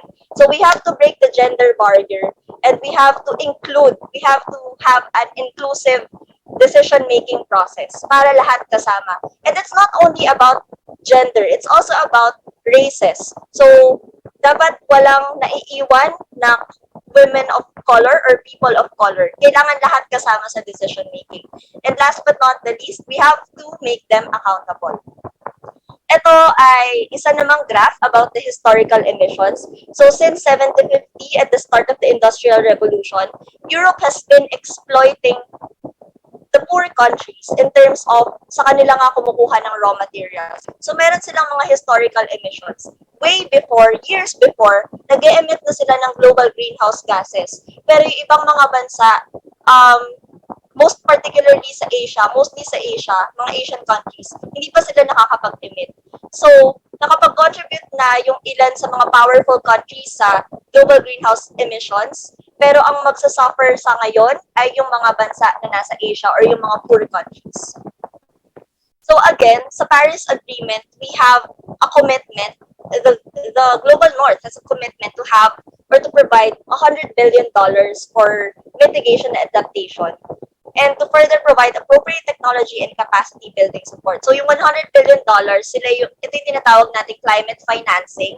Ang gagawin nito is ipoprovide sila to poorer countries para makapagbigay ng platform sa kanila to adapt doon sa mga climate-induced disasters. Kasi tayo yung nagsasuffer. Pero, just last year, so Glasgow Climate Pact, nangyari ito last 2021, hinighlight dito na hindi natin na-achieve yung $100 billion US dollars. Ang laki nun ha. $100 US billion dollars na climate fund. Kaya by 2025, nag-call ang mga mahihinang bansa na kailangan doblehin nila yung collective effort and collective provision of climate finance. Kasi ang dami ng buhay ang nasisira at namamatay dahil sa mga effects ng climate change. So as youth, paano tayo makakapag-take part sa multilateral, national, and local decision-making process? So we have here two organizations, the YUNGO, the official youth constituency of the UNFCCC, and just last year naganap yung Conference of the Youth 16 or yung COI 16 na tinatawag. So even the youth can actually take part in the decision-making process in global climate negotiations through these organizations. In fact, just to share with you, I have become a part of the global climate negotiations last year kasi sa Philippines, meron tayong localized version ng COI 16. So, tinatawag itong Local Conference of the Youth Pilipinas or LCOY Pilipinas, in which I have the chance to participate last year. So, convention siya or pagsasama siya ng iba't ibang mga youth leaders sa buong Pilipinas. And may ginagawang training doon, capacity building. So, ino-open kayo kung ano yung different issues sa mga bansa nyo. And also policy training. Tapos, magko-convene kayo, mag-uusap-usap kayo kung ano ba yung gagawin ninyo or gusto nyong iparating sa mga global leaders. So, last year, as far as I know, we are represented by Miss Marinel Ubaldo, who herself has been a victim of climate-induced disaster. So, isa siya sa mga victim ng Yolanda. So, yung output na nangyari noong LCOY ay yung youth statement, local youth statement. And sa COI 16, mas napalawig yon by convening with other climate leaders around the globe to produce yung global youth statement. Yan. So, yung mga naging output or yung to extract it further, yung global youth statement last year is the democratization of decision-making, engagement, and inclusivity. Number one, to guarantee that decision-making processes include all voices, especially the marginalized, to institutionalize youth participation, and to ensure participatory democracy utilizing mechanisms. So, ina-encourage kayo na if ever may COI 17, sali kayo. Ayan. And also, you can be a part of the Youth Empowerment in Climate Action Platform. Actually, one of our fellow grantees in Movers for Climate Grant is a part of GCAP. So, ito si Dr. Red, nakita niyo, ang third siya, ayan. Pilipina yan, part siya ng GCAP. Pwede rin kayong maging part ng GCAP, pero hindi ko lang sure, tapos na yata yung ano nila, yung tawag dito, pag-accept ng members. Pero as soon as we have GCAP, we'll update you through our pages. So, ayun. Yan. So, I think ang dami na nating napag-usapan for today, but I would like to ask if you have any questions or how do you feel. You can type in the chat box. Pero siguro I'll take also this opportunity to plug in to join the movement of Movers program and be a movers yourself. By attending this workshop, you have the chance to become a mover yourself and receive the mover toolkit by applying dito sa yan.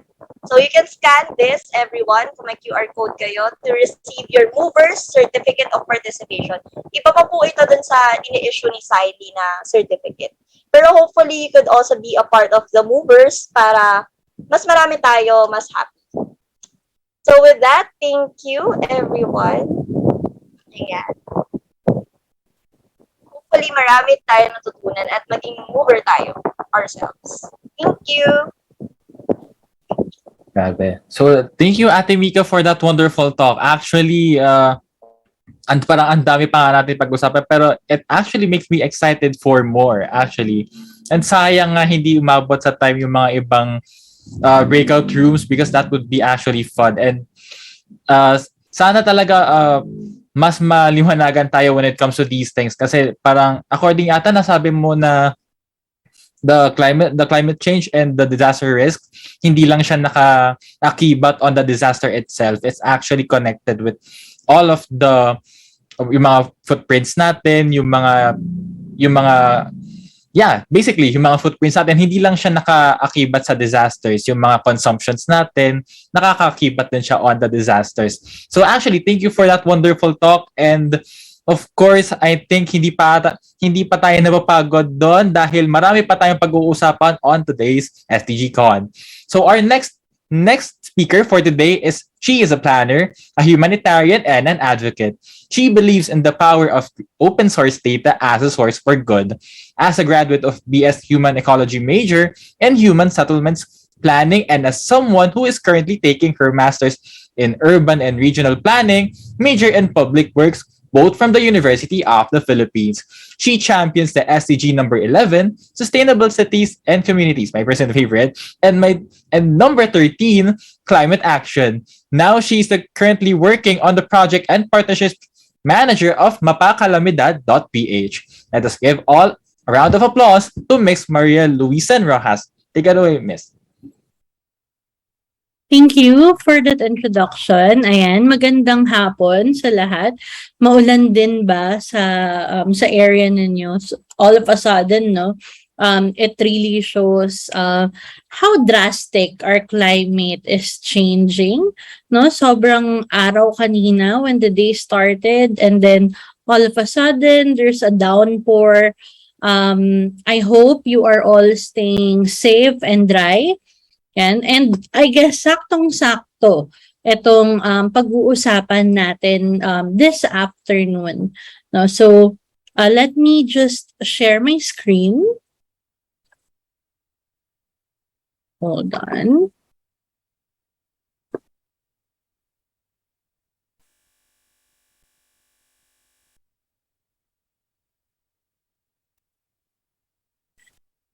Okay, so let me start by, I suppose, talking about what is MapaKalamidad.ph. So Rainier mentioned that I'm the project and partnerships manager of MapaKalamidad.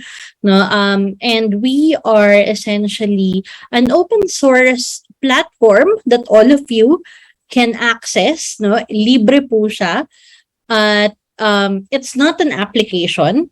It is a website where you can report disasters real time. No? So what happens here is that since that it's accessible by anyone, you can contribute. No, you can contribute information in the MapaKalamidad.ph platform, and at the same time use the data that's in it as well. No, it's not just for emergency responders. It's essentially for everyone, and we want to emphasize na at its core, this is a community platform. So as much as it is mine, it is yours as well. So why is it important, no, yung ginagawa ng MapaKalamidad, no? So to give you a brief background, no, so as I mentioned, it's a reporting platform for disasters, and by doing that, if you report a disaster as it happens, for example, a flooding event, no, then we are enabling other people to see the report, to inform them na hey, baha na sa area na to, maybe wag ka nang tumuloy or iwasan mo na tong area na to. At the same time, as emergency responders, then we all, parang they also get to see na, okay, according to the residents reporting from this area, no, pwede nang, kailangan na nating magpadala ng rescue operations because pataas na yung baha in an area, no? So it enables greater information sharing, and it democratizes decision support tools, meaning binabalik niya sa tao, the platform, binabalik niya sa tao yung kakayahan na maging proactive in terms of safety and responding to disaster events.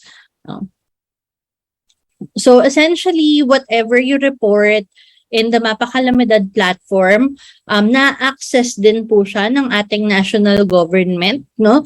And we are in the process of cascading it to our local government units as well. Para in times of disasters, no, hindi lang civil organizations yung nakakakita, but also your local emergency managers are able to address, no, and essentially send help.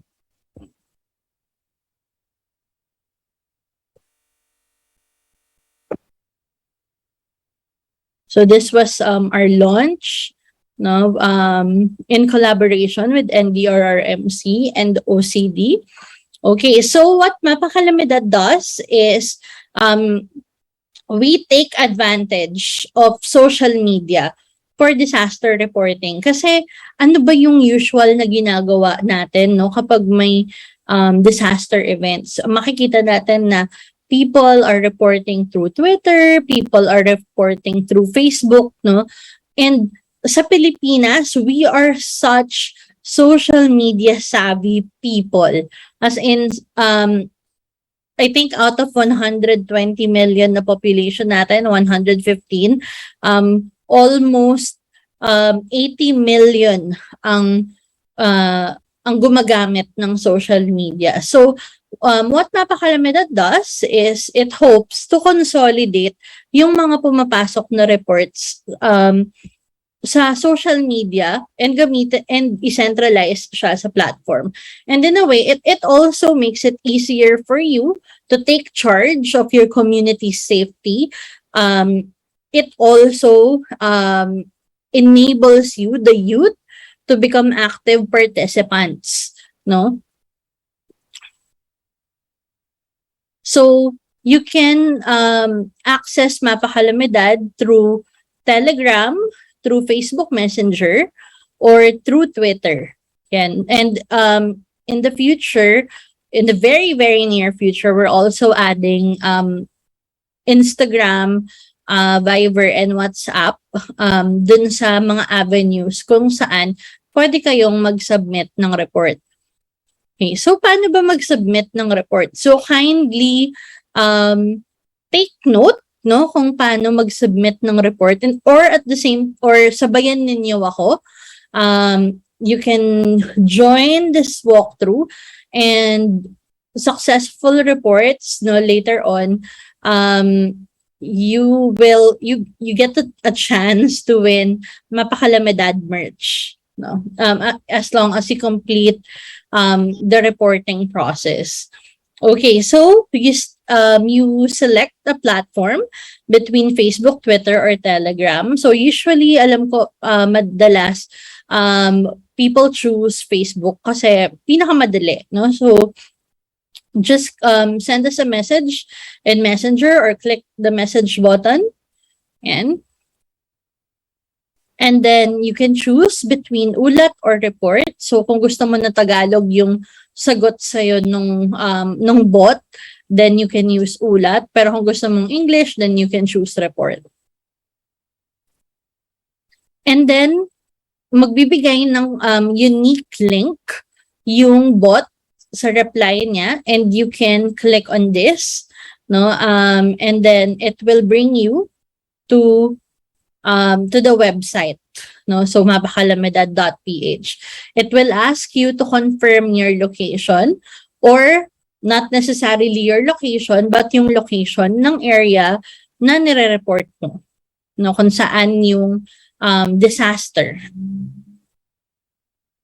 And then in the case of flooding, then it will ask you to select yung flood height, no? Isang importanteng aspeto ng paglo-localize ng disaster efforts, no, disaster solutions, ay yung maging madali siyang maintindihan ng bawat Pilipino. And in our case, how do we think of floods? No, hindi na, parang it doesn't make sense for us to say na 100 centimeters na yung height ng flood, or ganun na 100 centimeters na yung taas ng ng tubig. Pero it doesn't make sense to us. Hindi natin na i-imagine yon. But when we say na lagpas tuhod nga, lagpas tao, lagpas kotse, then it's easier for us to understand the gravity of the situation. That's why we also ask you to select the flood height, and you will see na yun yung pinapakita or yun yung basis mo, no, na illustration. And then, of course, you can add a photo, and you can also add a caption. Yan, you can describe the situation. Let's say, roads are not passable anymore. Wag iwasan na yung pagdaan dito, or kaya pang dumaan ng 4x4, ganyan, pero hindi na kayang daanan ng pedicab. No? So, you can describe the situation dito sa field na to, no? Currently, si MapaKalamidad only has flooding at the moment, no, as the disaster that you can report. But as we develop the platform, and very, very soon, we are launching other disasters as well. No, pagkaswerte-swerte kasi natin dito sa Pilipinas, sobrang dami nating disasters. No, so we're prone to earthquakes, we're prone to volcanic eruptions. No, grabe. Ang dami nating disasters, ang dami nating hazards. So, right now, since na pagbaha ang isa sa mga sobrang prominente, no, na na hurdle natin, along with sea level rise, no, then we have flooding at the moment.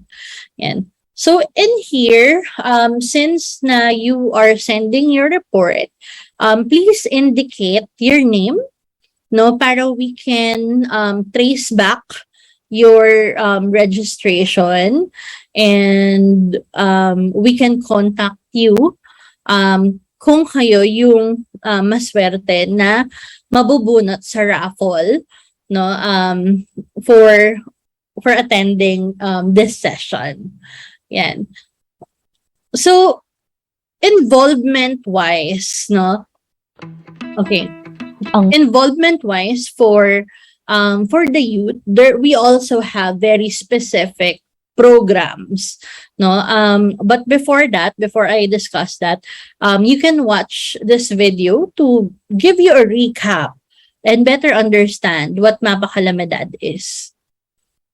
MapaKalamidad ay nagbibigay ng libre at open source na disaster management platform para sa Pilipinas. Ipapaliwanag ng video na ito kung paano mo maibabahagi ang impormasyon ukol sa baha sa pamamagitan ng pagsusumite ng ulat gamit ang Facebook Messenger, Twitter at Telegram.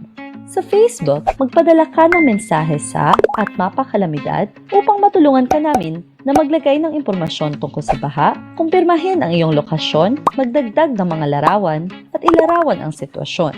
Pagkatapos, ilalagay namin ang iyong ulat sa mapa at padadalhan ka namin ng link upang maibahagi mo sa iyong mga kaibigan. Sa Twitter, mag-tweet ng #baha sa @MapaKalamidad upang matulungan ka namin gumawa ng ulat.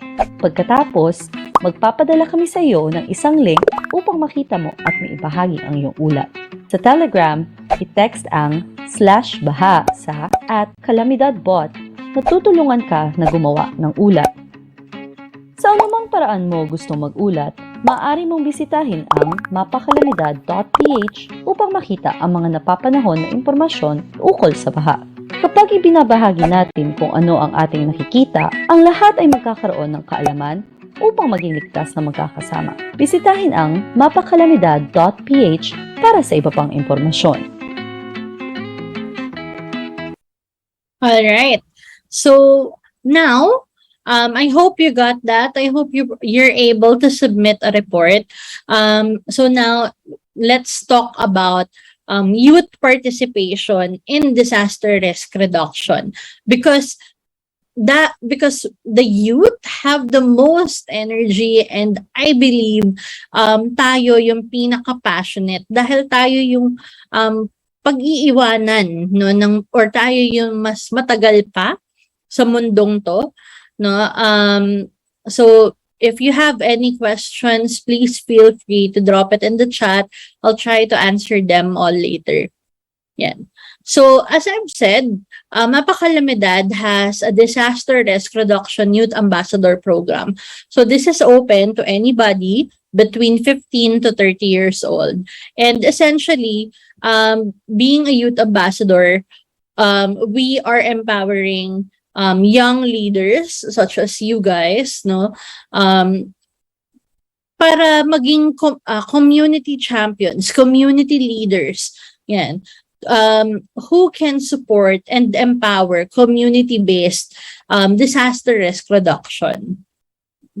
So we believe in your capacity, in your power, in your sipag, no, na to make our communities safer.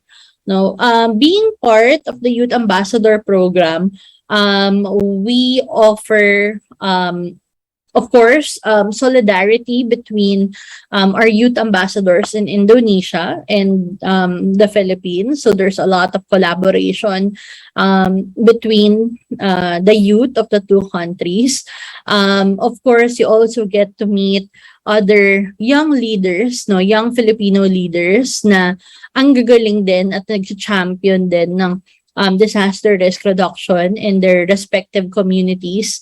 Of course, we try to improve and contribute to your knowledge and skills, no, by providing exclusive workshops, no, libre naming pinoprovide itong mga workshop na to for youth ambassadors. So, and it's really exclusive to youth ambassadors. So these are just some of our youth ambassadors throughout the country. And so right now, we have a few regions na wala pang representative, no? So we do not have a representative yet from Cagayan, from Zamboanga, Soxargen, and Barm. No? So we're hoping na if there are any of you from these areas, and of course from the rest of the Philippines as well, you're very much encouraged and welcome to join the Youth Ambassador Program of MapaKalamidad. So as I was saying earlier, we do provide workshops, no, libre at eksklusibong workshop. This is just one. This is the very first one that we had. So nagturo ng kung paano mag-start ng sariling community-based DRRM campaign. And then we followed it with a risk communication workshop. So for our first workshop, the speaker actually was the community manager of Humanitarian OpenStreetMap team in Asia Pacific, si Miko Tamura. And ano din siya, siya yung founder ng MapBex. No? So it's a mapping organization that's aimed towards LGBTQIA+ facilities. Yun yung mga minamapa nila. And the second workshop, pinaunlakan kami ni Professor ni Dr. Lejano. No? So he is a professor in New York University. Yan. So he taught us kung paano ba how to do risk communication, how to effectively communicate risk when you're trying to share it to other people, no, to your kabarangay or your mga schoolmates. So we were very lucky to have this workshop. And all of our workshops actually are still accessible to new youth ambassadors, to future youth ambassadors, because we kept a library of these workshops. No? And in our aim to be inclusive as well, dahil alam naman natin na dapat ang response natin ay laging inclusive. We also had a basic sign language for DRRM workshop. Yan. So, yung speaker natin, no, he's really deaf. So we had a Filipino sign language interpreter as well during that session. And itong ginagawa namin na sign is actually a sign language meaning bayanihan. No? Yan. So something a trivia for you today. And then recently, we also had a fundraising for community projects. So our speaker is from, he's a long time professional who is giving, who facilitates mga grants, no, sa mga communities. And essentially, we taught our youth ambassadors kung ano ba yung mga opportunities that you can look out for to receive funding for your community or for your projects, kanyan, no? So, we try to equip you as much as possible, not just to rely on one organization, but really to give you the tools that you need to succeed and to become leaders of your community. We also encourage our youth ambassadors to practice, no, what they learn. So they conduct their own training sessions. So this one is in Siargao. This is in Bicol.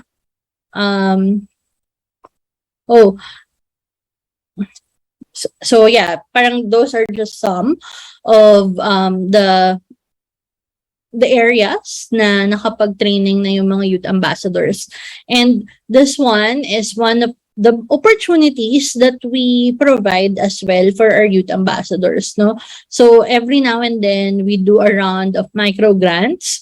So if a youth ambassador has a project that they need funding for, then we provide it through the micro grants program. So similarly, kung kayo din may community project kayo na kailangan ng funding, if you are a youth ambassador, then you can get access to this micro grants.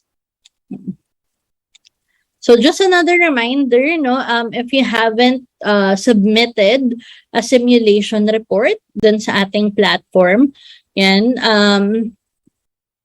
you can answer this attendance sheet. I'm sorry, this is a separate attendance from the actual workshop. So this is for the raffle. Yan, you can also scan the QR code below and you get a chance to win a dry bag. This sobrang ganda nito, dry bag na to. And a bucket hat and a face mask, all from MapaKalamidad.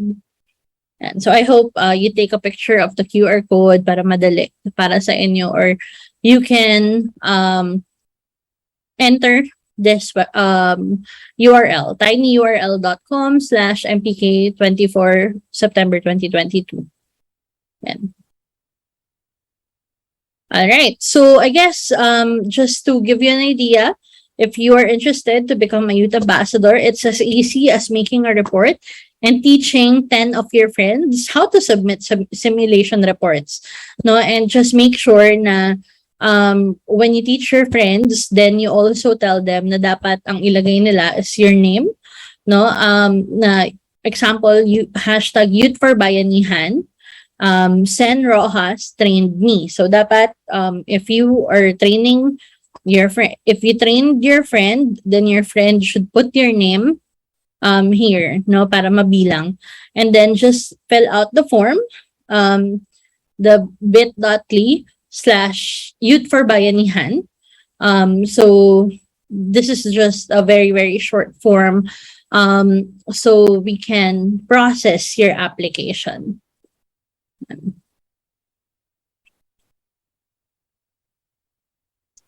So again, just a recap of the important links.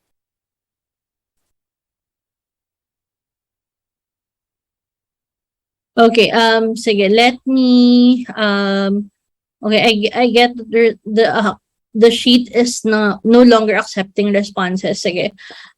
Let me coordinate that with our tech person. I'm sorry for this confusion. Is it possible, Rainier, to share the link later on to them, to the participants? Yes po, we will relay na lang po later. Okay, sige, ganun na lang. Yan.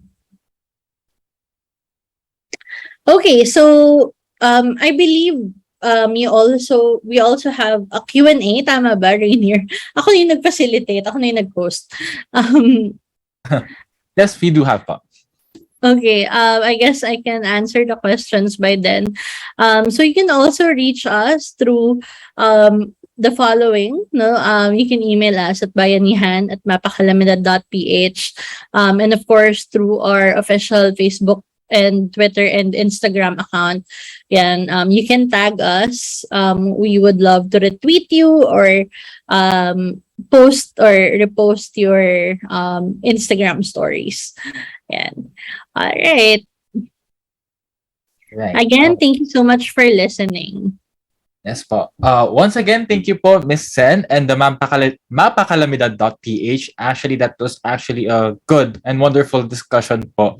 And for me personally, of course, I don't know if someone here has an experience on an architecture school or like an engineering school. Tap lang kayo ng heart dyan if you're from also architecture school. In our case kasi po, if I may share, of course, the host, we do need to have these disaster mapping when it comes to the mapping of the places. We have their site location and kailangan din po namin na i-consider yung mga flood areas. So actually, we would like to thank you din po in making these apps kasi makakatulong talaga siya in picking our site location, especially if you are in your thesis era na kailangan mo ng mga maps ganito. So I actually can see some of the questions that are submitted to us. Some of them are actually private submissions. Actually, if you are watching from Facebook Live or if you are already here on the Zoom, pwede na po kayong magtanong, send your questions or if you have a question na dinidirect nyo on other panelists, pwede rin. We can ask them later on. But for now, we have certain questions. Number 1 po is directed to the MapaKalamidad.ph. How can we consider those from the marginalized who cannot access internet and technology? Okay, so currently, we made the platform na sobrang data light niya.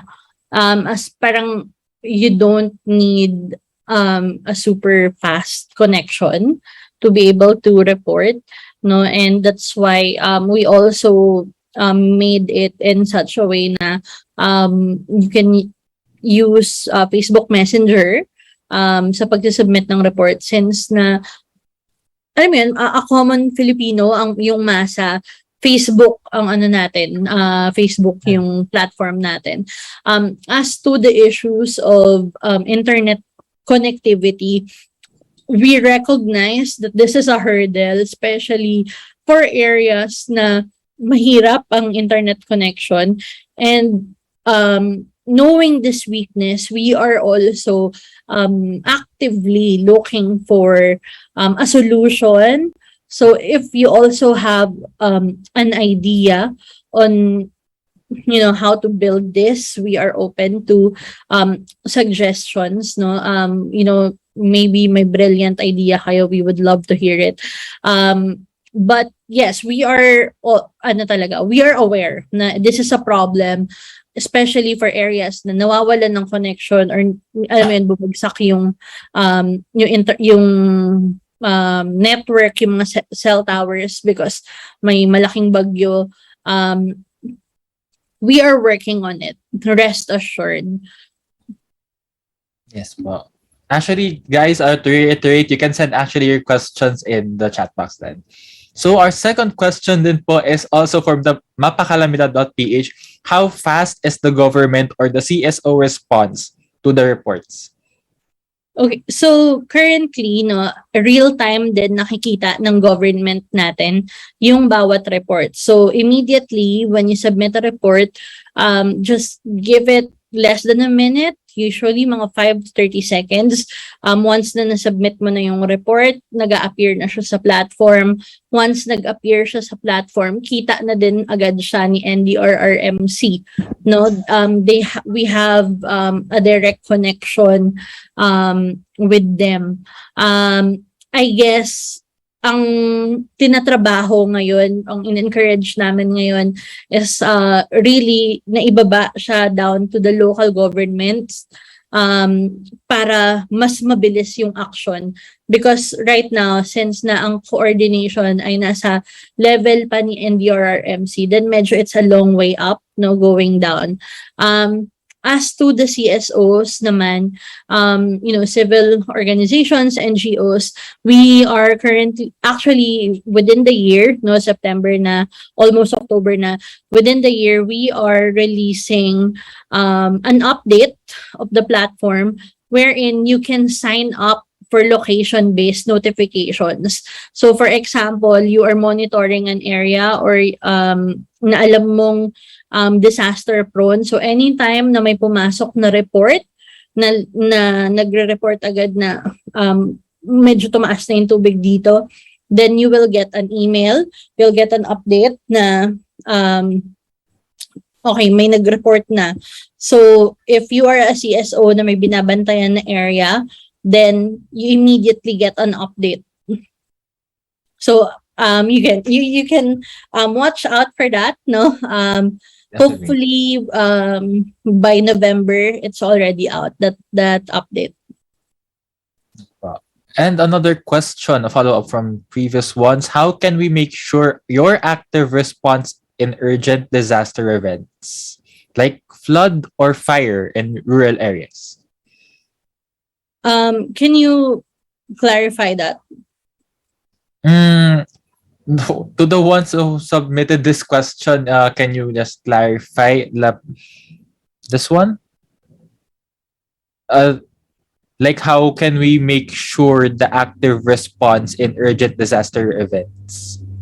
Like, baka ang mini-mean na siguro dito is parang paano natin mapapa-active response yung sa mga malalayong lugar, remote places? Mm-hmm. Sige, if yun yung interpretation natin ng question. To the ones that submitted this question, can you please clarify it to us? Thank you.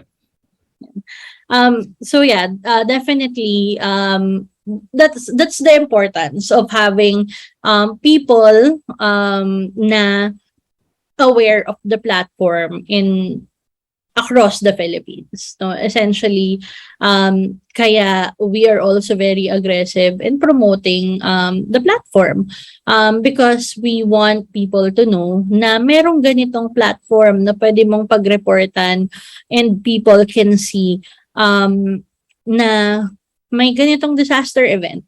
Because I think one of the hurdles din natin dito sa Pilipinas is if the disaster is not big enough, no, na tipong may namatay or malaking-malaki talaga yung effect, then usually our media ignores it or maybe hindi na nila nire-report because it's not as impactful sa news, no? So we want to make sure na we're providing that information to other people na you can na may nangyaring ganito and you can extend help and we can also respond to their needs and especially during kung real time siya, then kaya nating magpadala ng tulong.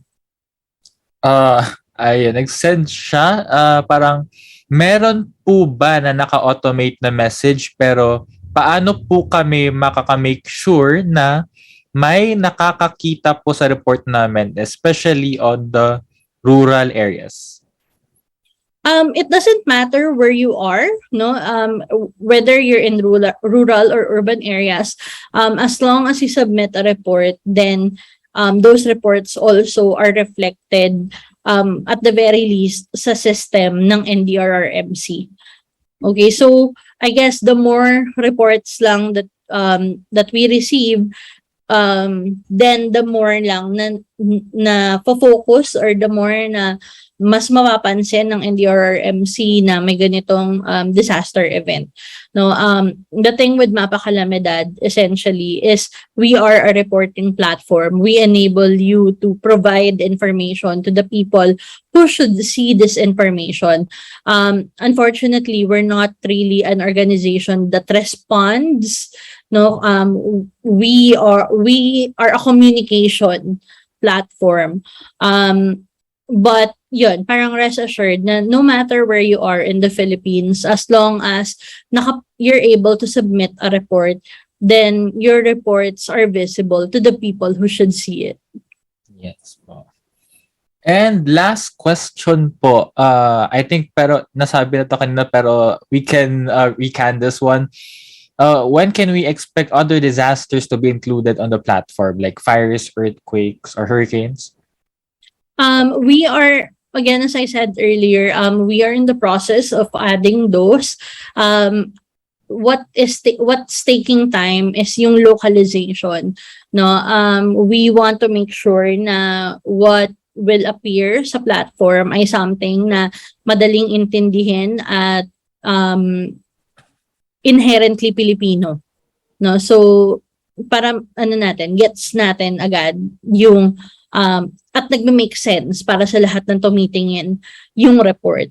No, we are hoping na within the year, we add at least 2 additional disasters. And actually, we are prioritizing earthquakes and mga bagyo. Yan, yung mga effects ng bagyo. Yes po. And actually, sorry po sa mga questions, we have to cut this out na. So once again po, thank you po Ms. Sen and the MapaKalamidad.ph for that wonderful talk and the wonderful Q&A session po. And with this, we present to you the Certificate of Appreciation.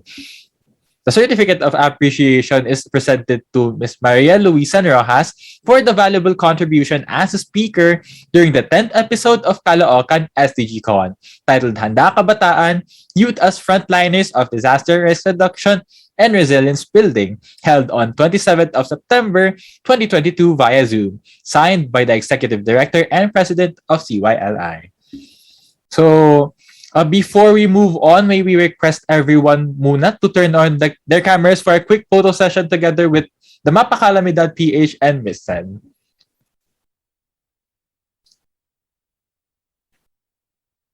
So, the cameras are already here? There you go. Okay, thank you. 3, 2, 1. 3, 2, 1, smile. Yan. Okay. Ayun. So there you go. Thank you po once again, Ms. Maria Lucen Rojas and the MapaKalamidad.ph for that wonderful talk po. So, konting icebreaker lang. Kamusta yung mga iba dyan? I can see some comments, private comments actually. Ayun, and there's the attendance sheet of the MapaKalamidad PH. Is this work? Yung attendance sheet is working na po ba, ma'am? I'll fix it now. So siguro a little in a bit. Oh, yes, well, definitely. But for now, if you want to apply as a youth ambassador for the DRR of MapaKalamidad.ph, here's another link, which is the /youth for Bayanihan. So thank you so much once again, and yeah, thank you po. So the Caloocan SDG Content is headed by the Disaster Risk Reduction and Management Division and is made possible by our event partners. Once again, we would like to thank the UN Development Program and Makesense PH through #Movers for Climate Grant, MapaKalamidad.ph, the one that said earlier, UCC Alert, Philippine Red Cross, Caloocan, and Rescue Recon Youth, and our official media partner, IskulMasid. They're still on the live. Hello. So for our next segment of the program, we have youth organizations and individuals who will help communities in different segments in preparing for disasters. Let's get to know them in our panel discussion. So for our panel discussion, may we welcome our partnerships and marketing division, Miss Maricar Bueno. Hello, MC. Take it away, Hi. Ashley.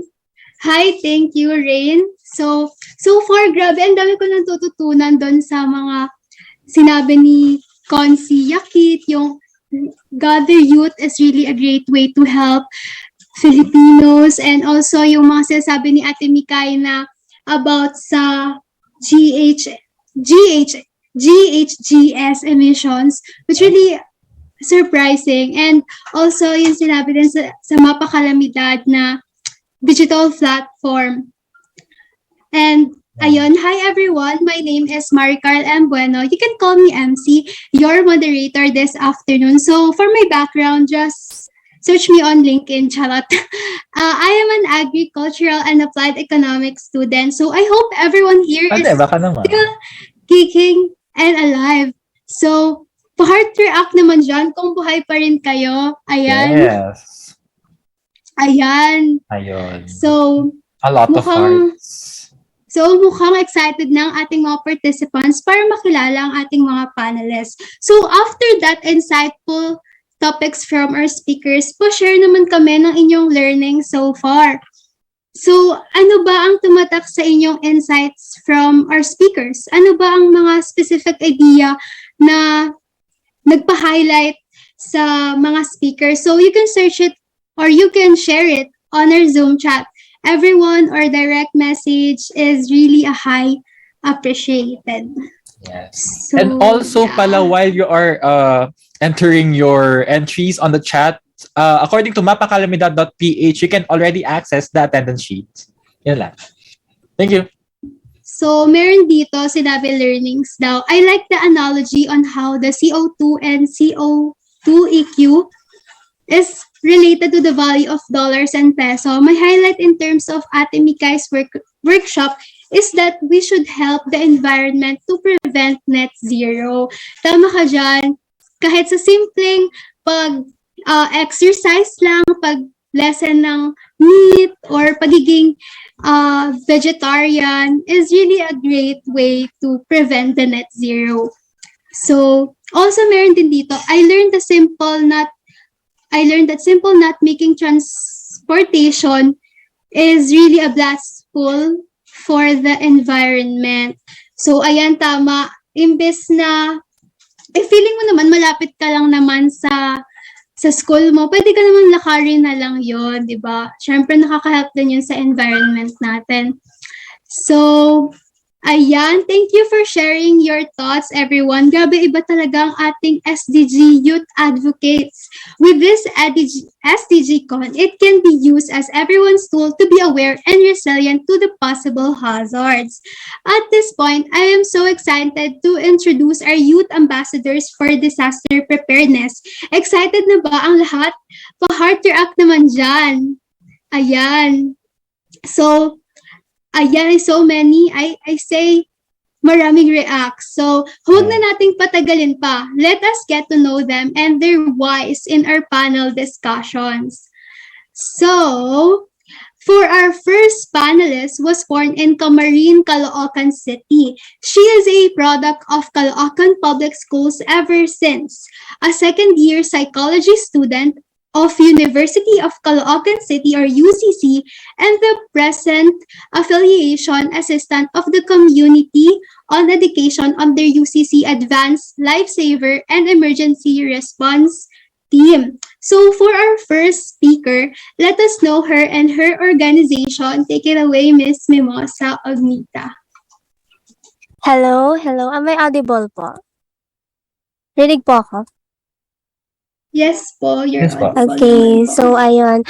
Thank you for the previous speakers. Napaka-informative ng kanilang topic ngayon, and also as an active user of social media as a youth. Thank you, Ma'am Rojas, for informing us about this community platform, the MapaKalamidad.ph. Now we can report disasters real time. So again, hello. Pawandot naman sa chat box natin kung ready na kayo.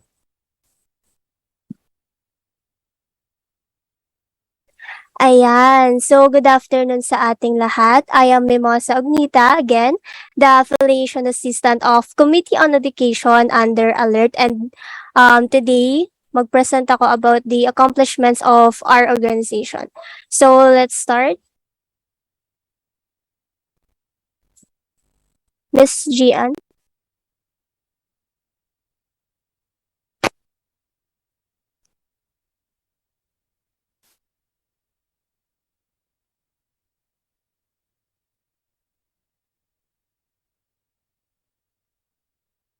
Ayan. So, we are UCC Advanced Life Savers and Emergency Response Team.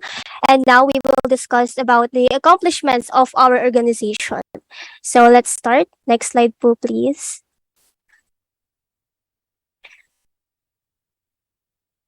So, even before the pandemic, Alert is already active about related activities, just like this first team's activity, the HIV counseling and testing. They conducted it on September 2019 in line with September Health Awareness Month. The team discussed about how to prevent the process of the virus in the body. So not only na-implement siya sa North Congress but also nangyari rin siya sa Camarines campus. So next slide po tayo. So the alert also includes the psychological needs of the individuals. We had the meditation room and was conducted October 2019, the Mental Health Week in partnership with PsychSoc and ABBS to give students time to rest and have a place where it is quiet to clear their minds, ganon.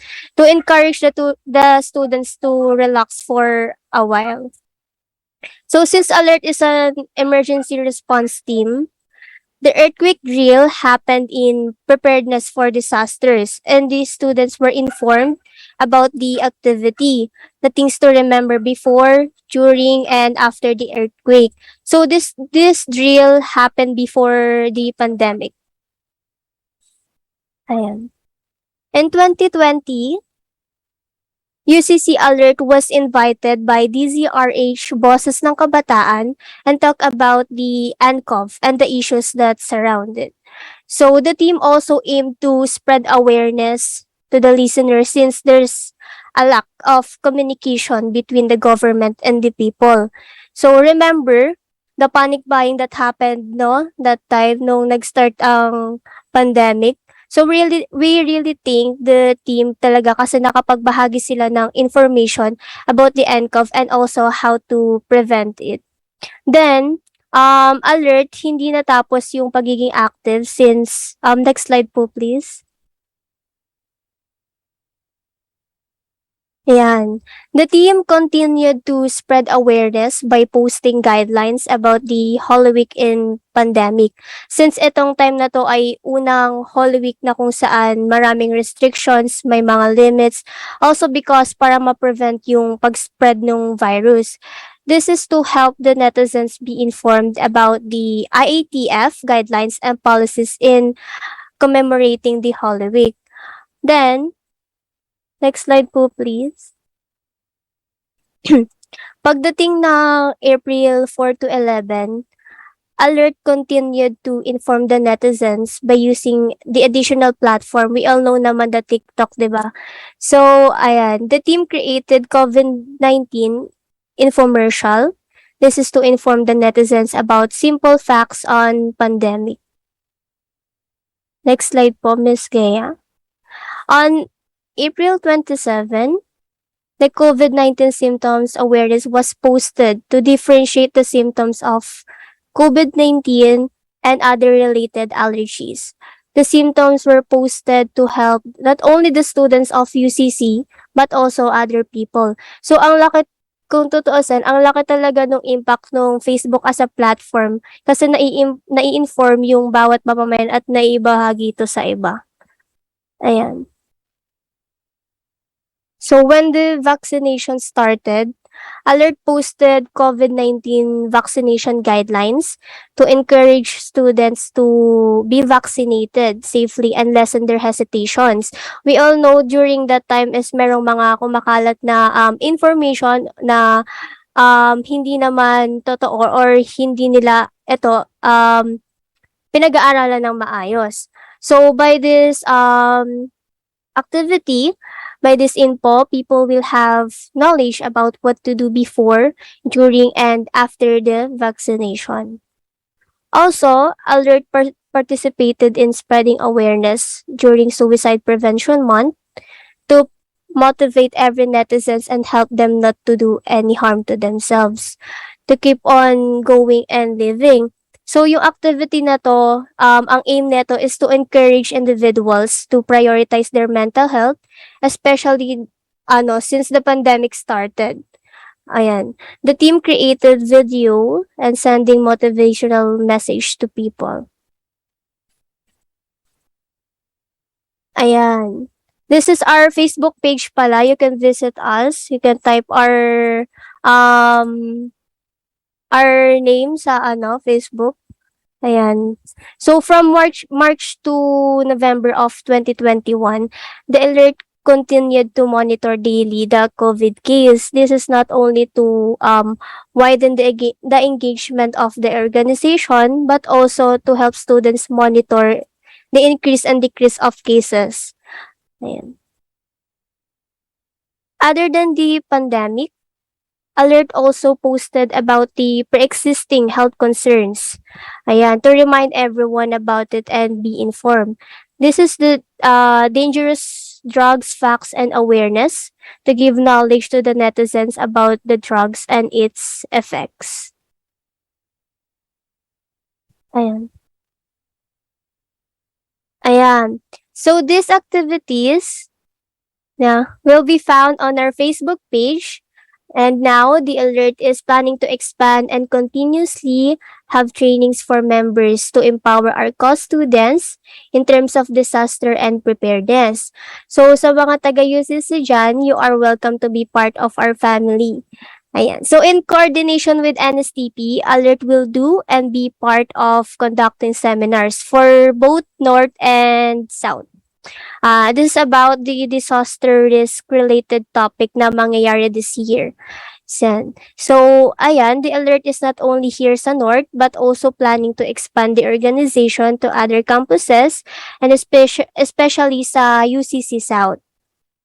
Ayan. So, the Alert will continue to serve about life health, give psychological first aid, CPR, spread awareness, and other health-related until the end.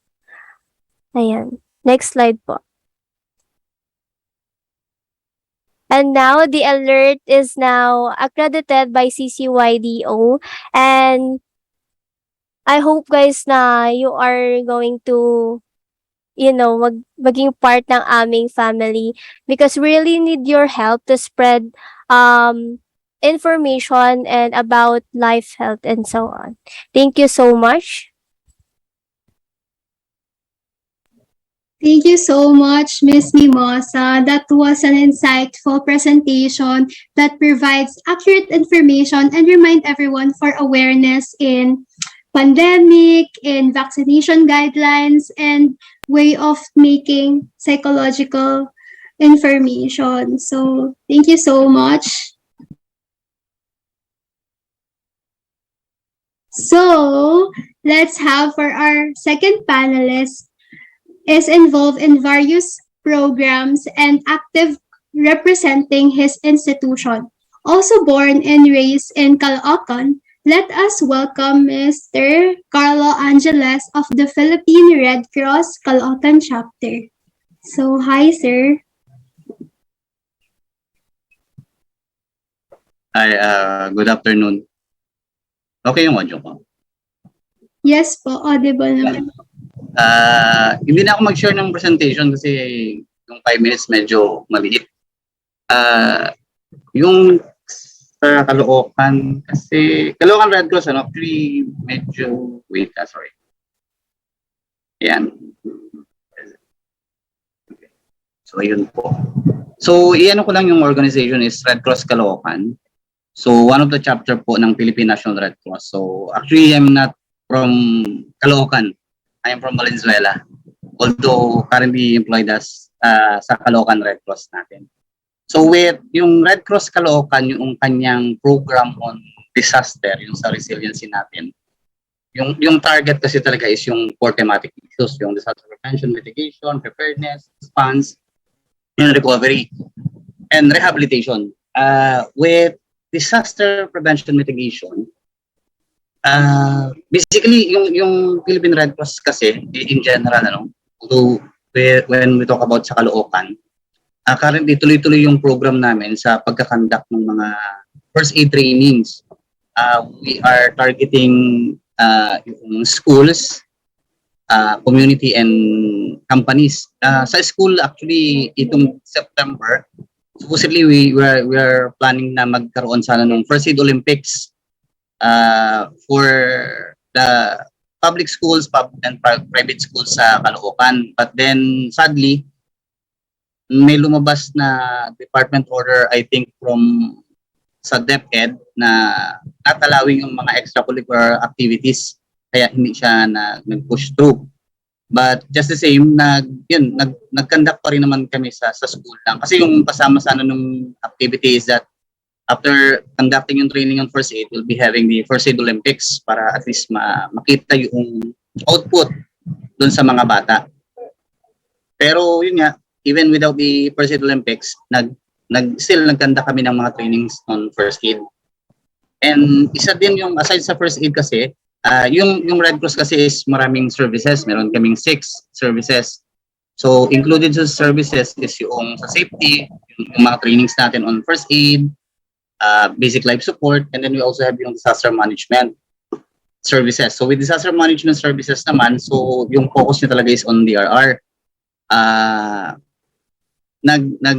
Nag-conduct kami ng training on disaster awareness. Currently, yung pinaka-focus talaga is yung prevention mitigation. So we try to make yung sa schools, especially sa schools, on disaster preparedness on earthquake. So nagkanda kami ng lecture. Tapos isa pa doon sa ginagawa ni Red Cross ngayon, sa Red Cross, actually lahat ng chapters ng Red Cross naman, so Caloocan included, meron kaming yung RT-PCR, so yung testing for COVID-19. Nag-start siya siguro late 2020 or early 2021. So although yung specimen na collected sa Caloocan ay through saliva.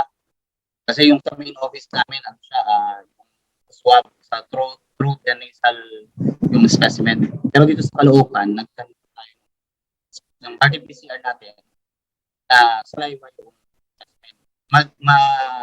Helpful siya kasi in a way, ma-detect natin yung sino ba yung may COVID. Kasi yung COVID-19, it's a pandemic. And in a way, it is considered as yung naging isang napakalaking disaster when it hits yung Pilipinas. And sa mitigation din, siyempre, yung mitigation prevention, especially with COVID-19, nagkaroon or nag-deploy ang Philippine Red Cross ng bakuna bus. Yung bakuna bus, manned by trained personnel para dun sa vaccination for COVID-19. Until now, may second event kami ngayon, itutuloy yung COVID-19 vaccination as requested yun by barangay or school naman. Then, disaster preparedness, Caloocan Red Cross, ay tuloy-tuloy kaming nagre-recruit ng volunteers. So, yung volunteers kasi natin for Red Cross is, we have yung Red Cross 143 sa communities, sa mga barangays natin. Tapos, we also recruit volunteers sa ating school. So, siya naman yung Red Cross Youth. Sa ngayon kasi, with 89 public schools sa Caloocan, yung naging members before is as a 40 plus. Hindi kasi makapag-comply with the documents.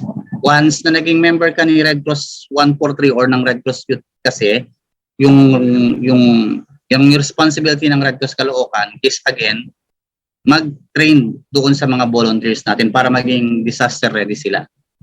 Then, preparedness, Red Cross Caloocan po ay nagkakanta po ng mga training on search and rescue. So that's water search and rescue, collapse structure search and rescue. And then, yung preparedness kasi natin, as much as possible, naglagay kami ng supply sa chapter para in case of disaster, meron kaming pang-assist doon sa mga communities. Although with the mandate na hindi kasi kami yung first response, auxiliary lang si Philippine Red Cross or auxiliary si Philippine Red Cross. So initially mag-respond ang LGU natin and then Philippine Red Cross will provide yung support. Kumbaga kung ano yung kadalasang hindi na i-provide, doon kami nagpupunta. Okay. With disaster response naman, Philippine Red Cross, meron kaming ambulance na 24/7 na naka-standby sa chapter or sa aming opisina. Yung opisina ni Red Cross Caloocan ay located sa may 7th Avenue. Sa Caloocan South kami. Kaya yun yung medyo challenge sa amin. Yung challenge sa amin kasi is yung distance ng Caloocan North. Medyo matagal yung response namin sa kanila. Si Red Cross Caloocan ay meron din kaming yung rescue truck natin. Meron kaming rescue boat. So once magkaroon talaga ng disaster, ready naman ang Red Cross Caloocan to assist kung saan man siya kailangan. Tapos we have a pool of volunteers na may training po on disaster risk reduction. Tapos we have yun kung ating welfare services naman po, we conduct po trainings on psychosocial support, psychological first aid, tapos yung ating mga child-friendly space in the evacuation center. Yun po yung response ni Red Cross. Yung sa emergency response kasi initially, mag-deploy po tayo ng mga volunteers natin, then with the Red Cross 143, sila yung initial manpower natin doon sa community. And siyempre, the youth. Actually, yung mga disaster, yung mga napuntahan namin before, yung mga provinces, most of the cases, most of the time talaga, yung youth ang nasa area kasi yung mga karamihan ay yung mga adult natin, busy sila with other things. So yung youth natin, sila talaga yung kadalasan ang nakakasama para magbigay ng assistance. Then lastly, rehabilitation and recovery. Currently si Red Cross Caloocan ay may ka-tie up na I think ang TESDA po and Red Cross. So we conduct po yung training on livelihood. Katatapos lang po nung cooking and baking sa may barangay 186. Tapos currently may ongoing kami, mag-start siya by Monday. So, pinipili kasi po yung sa livelihood natin kung sino talaga yung may assessment po kasi para doon sa mga qualified natin. Then, other programs po ni Red Cross, although wala po sa Red Cross Caloocan, nagkakaroon po kasi si Red Cross during disaster po yung mga housing and resettlement. Nagawa po yun sa yung Nag-Yolanda, yung Nagbuhol, yan. And Red Cross din po ay meron po siyang cash grant or yung cash for work. Yung napansin niyo po yung background ko, yung multipurpose cash grant, ito po yung ginawa natin, yung COVID-19. During assessment po, nagpunta po kami doon sa mga barangays with high cases ng COVID-19. And then yung mga nagkaroon po ng COVID-19 ay naging beneficiary po sila. May cash grant po yun, 3,500. Tapos meron po siyang 25 kilos na bigas, tapos may konting grocery items. That was 2021. Early part po ng 2021. So, although yung funding po kasi is galing po sa main office, hindi po siya funded po talaga ng coming from Red Cross Caloocan office. As yung iba po kasi ay hindi alam, ang Red Cross po kasi ay funded po ng donation. Wala po, hindi po siya, so yung donation po, may nag-donate po kay, let's say kay Caloocan, then we will utilize it for the services. Or meron pong donation na napunta po sa main office and then ibababa po nila yun sa mga chapters para po magbigay ng mga assistance. So si Red Cross po, tuloy-tuloy po yung programs natin on disaster resiliency. We conduct talaga po yung training sa communities and schools. Mostly po talaga yung ano natin is yung public schools natin. Bihira kasi ang private schools na mag-request. Before, ang UCC nakapagkanta kami ng mga lectures on basic life support or yung CPR natin. So, yun po yung mga ginagawa. With the accomplishment, medyo it will take time po kasi kung iisa-isayin natin. Tapos with yung 5 minutes po na na-advise sa amin na allotted time. So, kaya hindi na po talaga kami nag-present kasi medyo mahaba po yung accomplishment. Parang ganun po. Kasi sa Red Cross po, medyo matagal na po siya sa Caloocan. Ayun po. I think that's about it po in terms of disaster resiliency po. Thank you, ma'am. Thank you so much, Mr. Carlo, for sharing PRC Caloocan's program. So this really shows that this provides that organization provides trainings and awareness to people that help the youth to be resilient in possible hazards, like knowing the first aid kits. Red Cross will provide support, and this will be funded by donation. So maganda na magkaroon ng maraming reach dito. So yeah, and that's all. And for our last, and asan na po ang slide? So for our last panelist, so hello. This will be presented by our Rescue Recon Youth, Batch 1 as its External Affairs Head. He is an emergency response and medical technician, provided life support provider in cardiovascular, pediatric, stroke, and trauma, an EMS instructor and disaster manager of the Philippine Red Cross, an instructor in American Heart Association, and also serving as YFP in the 7th Civil Relationship Group and Joint Task Force in NCR. So let us give a round of applause to Mr. Joselito B. Sese. So, hi sir, take it away. Hi, good afternoon everyone. So nakikita yung sa PowerPoint presentation. Yes po, nakikita po. So good afternoon everyone. I'm Joselito Sese from Recon Youth and I am an External Affairs Head. So ano ba yung mga meron kami sa RRY when it comes to disaster response, preparedness, mitigation? Okay, so as I remember, kami with my president yung naging first batch ng Rescue Recon Youth. Pero totally, Rescue Recon lang yung unang pinagmulan. So, our mission is a dedicated disaster risk reduction management organization ready to respond in any kind of calamities and disaster program to each affiliates and stakeholder and the general public through the preservation of life, property, and environment. So si Rescue Recon Youth, including the Rescue Recon, ang pinaka-focus talaga namin is the disaster response.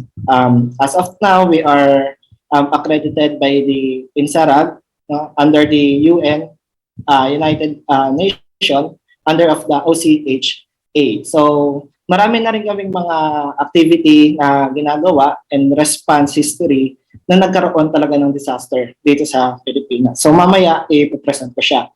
Okay? And then, our vision as a recognized model of excellence in Asia in the field of disaster risk reduction management, emergency response, and providing rescue training to Asian communities. So ito yung pinaka-goal namin. Nagpo-provide kami ng mga trainings about disaster risk reduction management. And then ang tina-target namin is yung mga private sectors and then government sectors. So our subject matter expert is one, ang pinaprovide namin ng mga trainings within the community is the urban search and emergency rescue training. So kung makikita niyo sa first picture, so ayan is under sa Camp Aguinaldo. So nagte-train kami ng mga military personnel and mga community and then mga private emergency medical responder kung kailangan nila ng mga search and rescue trainings. And then the second is the water safety and emergency response training. So ayan is kasama namin is yung sa military part. So kaya may mga ganyan kami mga equipment na nakikita nyo. Okay? And then third is a collapse structure emergency rescue training. So we expect naman during the disaster, no, pipili lang or iilan lang din ang nagre-respond during the after ng disaster. So kaya isa sa mga binibigay namin na training sa kanila is ito, yung collapse structure. And then four is the community emergency response training.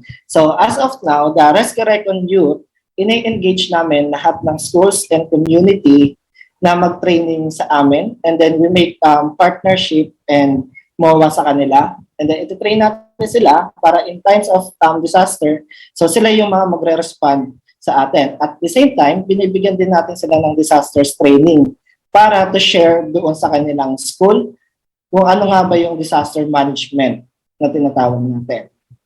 So, isa dito is the Wilderness Safety Emergency Response Training. So, hindi lang tayo nakafocus about sa mga urban or sa mga city when it comes to response after the disaster. So, nagbibigay din kami ng training sa mga rural, no? Wilderness, kapag may nawawala or kailangan ng search and rescue operation na, for example, bumaha, yung sa Cagayan. So, maraming mga tao din na displaced at mga missing. So, during that time, nag-deploy kami ng mga water search and rescue na well-trained sa wilderness safety. Kasi alam naman natin doon na may mga bundok. So, ayun yung isa sa pinaprovide namin. Especially the emergency response training or the ERT. And then last is the emergency medical technician. So, nag-train din kami ng EMT under of the Massachusetts Harvard, specialized within the trauma. So, ito yung pinaka-higher level when it comes to emergency medical responder. Kasi, isa sa mga tinitignan namin, hindi lang naman more on disaster kasi yung na-encounter natin na natural hazard like flood, earthquake. So, may mga human-induced din na mga disaster. Like for example, mass casualty incident. So may mga within the road accident, may dalawang bus na nagbanggaan. So maraming mga casualty. So how personnel can respond na well-trained sila. So kaya nagbibigay kami ng EMT training. So this is the response activity and disaster na nagawa namin. So kung makikita nyo sa first picture, ayan yung nangyaring flood sa Cagayan. So nagbigay kami ng relief assistance, and then marami rin kami mga partners na tumulong for international. So nagbibigay kami ng mga food, clothes, and hygiene, and then yung mga basic necessities nila na kailangan within the evacuation area. So ito naman is the search and rescue operation sa water nung nangyaring nagkaroon ng flood sa Marikina. Ayan siya. And then, kung mapapasin nyo, we have involvement within the government officials like police, Navy, or Armed Forces of the Philippines.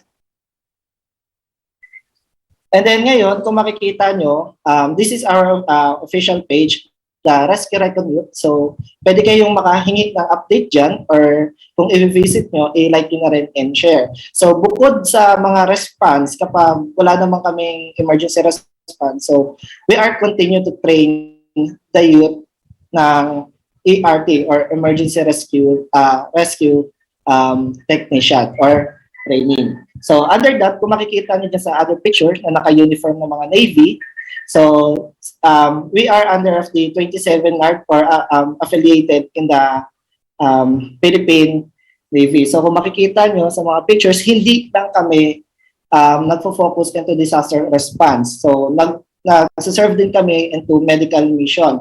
So makikita nyo yung mga youth natin na yan, especially our president, no? So mga 20 to 23 years old pa lang sila, pero tinitrain namin sila ng other medical experience. So nagbibigay kami ng operation tuli.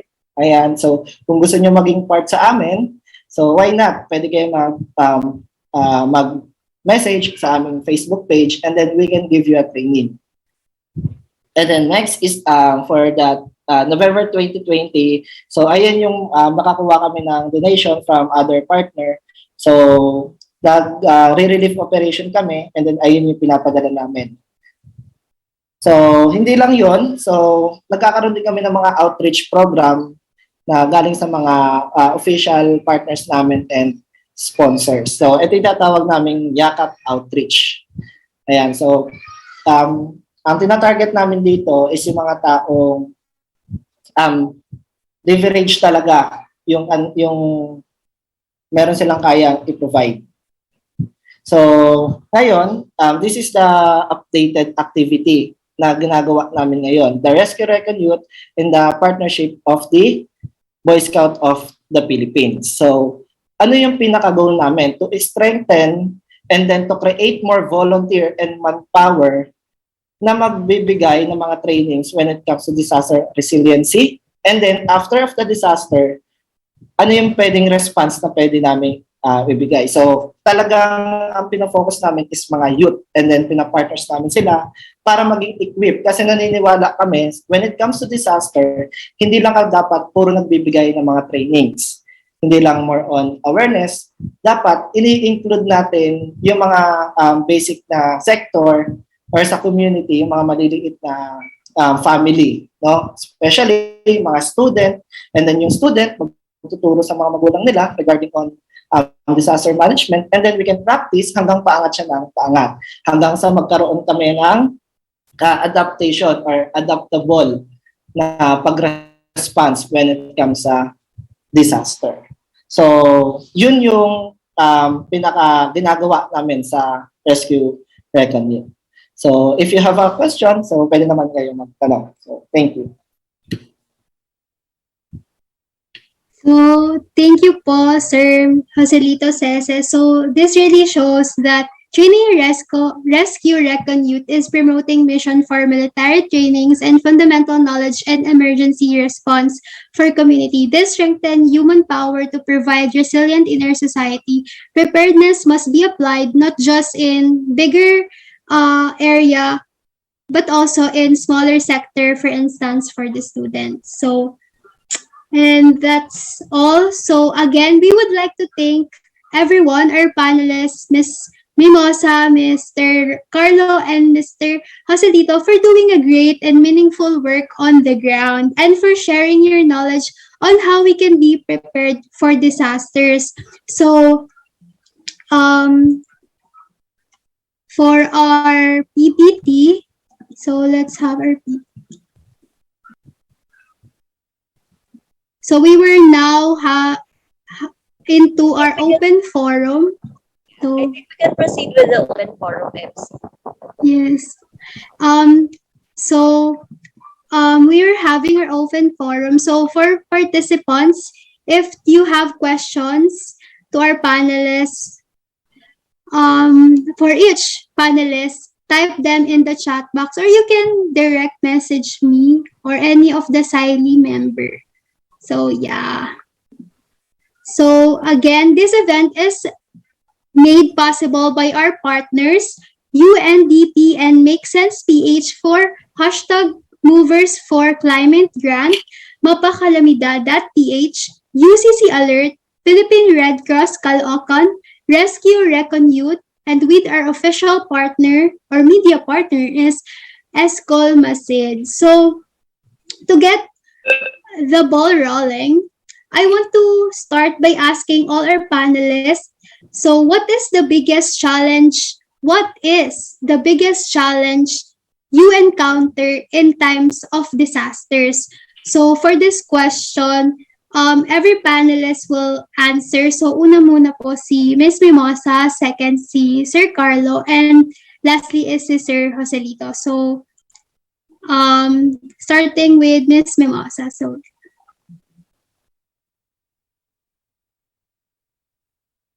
po. Hello?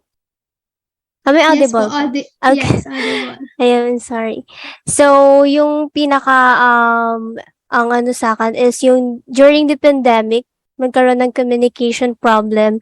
Ayan, nagkaroon ng unavailability of other member. Yan, may mga members kami na naging inactive, and ayun siguro yung naging ano sa amin, sa org namin that time.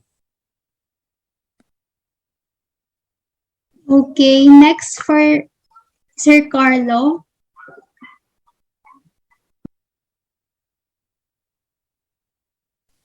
Yes, ma'am. So again, the question is, what is the biggest challenge you encounter in times of disasters? Yeah. Sa Red Cross Caloocan, ma'am, yung pinaka-challenge talaga is yung mobilization ng manpower. Especially although recently kasi wala namang masyado within Caloocan na mga disaster tayo. No? Pero before kasi yung isang challenge is Caloocan City kasi, di ba, we have Caloocan North and Caloocan South. Once yung affected ng disaster, limbawa nagkaroon ng flooding, nagkaroon ng sunog sa Caloocan North, yung response time namin sa kanya is medyo matagal kasi yung distance natin. Again, yung opisina kasi namin ay nasa Caloocan South. It's been yung plan talaga ng aming administrator na magkaroon ng opisina sa Caloocan North para at least may manpower kami doon, so if needed, madali yung deployment, madali yung response namin. So far, yun talaga, it's yung volunteer mobilization and then yung response time namin sa Caloocan North. Nung dumating yung COVID-19, mas nag-less talaga siya. Ang naging major problem lang talaga kasi lahat is affected. Yung mga volunteers and staff ay nagkaroon ng COVID-19, nag-deplete yung manpower ng Caloocan. So yun lang naman, manpower talaga yung main challenge natin. Okay po. So next po si Sir Joselito. Siguro yung sa amin as Rescue Recon Youth, isa sa mga naging challenge namin when it comes to disaster is yung availability ng mga volunteer din namin. And then, at the same time, syempre, we have the responsibility na gawin namin yung trabaho namin. And then, kapag nagkakaroon kami ng coordination, kasi si Rescue Recon Youth, hindi lang kami ang hawak namin sa disaster is the community itself na, for example, nasa QC kami. So, ang area of responsibility namin is QC. So, hindi. So, ang nagiging responsibility namin is yung buong Pilipinas and then internationally na magre-respond. So, yung respond time namin medyo matagal kasi we need more coordination. Pero when it comes naman sa operations, pag-response namin is wala namin problem kasi we are already trained kung paano mag-manage ng disaster. So, for example, yung sa Cagayan, so hindi kami nakapag-penetrate basta-basta kasi may mga ibang organization pa na nabigyan ng direct orders and then we are waiting that time sa ng command order from the Armed Forces of the Philippines. So thank you for that first question. So meron dito ang nag-PM sa akin. So for UCC and RCY, pero pwede rin pong sumagot lahat. Pero una na po siguro sa UCC and sa RCY. How is your relationship with CCY DRMO?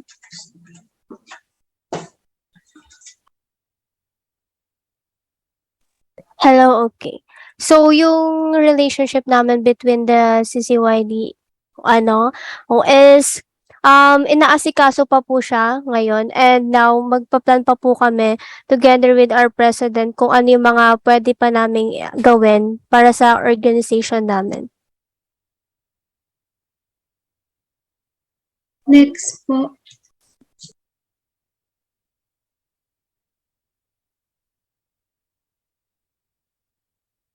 For RCY po.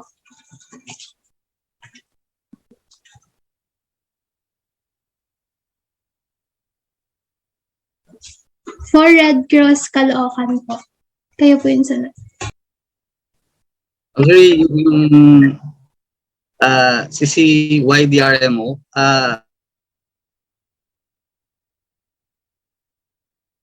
about this. Yung sa opisina kasi, iba-iba kami ng department. Kung youth yung pinag-uusapan, may person kami in charge. Pero I think, sa ngayon, walang communication or walang commitment with Caloocan City Youth, sir? Tama? Yeah.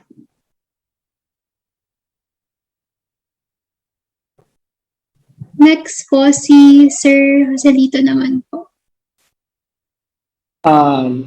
Sa Caloocan ba yan? Yung CCYDRMO? Yes po. If about naman sa CCYDRMO relationship, hindi ko totally masasagot kasi I'm not the right person for that. And at the same time, ngayon ko lang din na-encounter yung relationship about the CCYDRMO. Especially, we are accredited and affiliated in the most higher government sector and then international. So we are giving augment sa mga during the response or operations. Ayan po. So, meron pa ulit dito nag-PM. So, for all naman to, siguro dahil sinabi niyo po kanina na manpower po yung mostly problem sa disasters. So, how can we utilize human power despite the limited resources? So, una pong magsasagot is si Ms. Mimosa, second si Sir Carlo, and si Sir Jose. Ayan po. Ayan, pwede po paulit nung question? Sorry, medyo po. So, how can we utilize human power despite the limited resources? So, para pong, despite nga po na may limited resources po, ano po yung ginagawa niyo way para mapanagutan or ma-provide ng solution yung disaster risk and management? Okay. So now is nag-a-ask kami through the help of other organizations sa UCC. Ayun po yung as of now ginagawa namin, and also may mga future plans pa po kami na makikipag-coordinate with UCC South. Ayun. Okay po. Next po, si Sir Carlo. Yes po. Ma'am, balikan ko lang yung sa Caloocan City Youth, DRM, kasi may nakita akong message on na DRR. Yung CCY DRM mo kasi, honestly, first time na narinig ko siya. Yung message kasi na Disaster Risk Reduction Management Office. Yung Red Cross kasi, basically, ay member po ng DRRM Council natin. So, kung sa Disaster Risk Reduction Management Council ng Caloocan, member po ang Red Cross Caloocan. In regards naman sa volunteer mobilization or sa mobilization ng manpower, yun, as I mentioned kanina, continuously po is nag-recruit tayo ng volunteers sa community. Yun po yung Red Cross 143 namin. Yun po kasi yung instructions that mas maganda kung mayroon kaming nakababa na volunteers sa community. Kasi with 188 barangays and currently po ang staff ng Caloocan Red Cross po ay 15.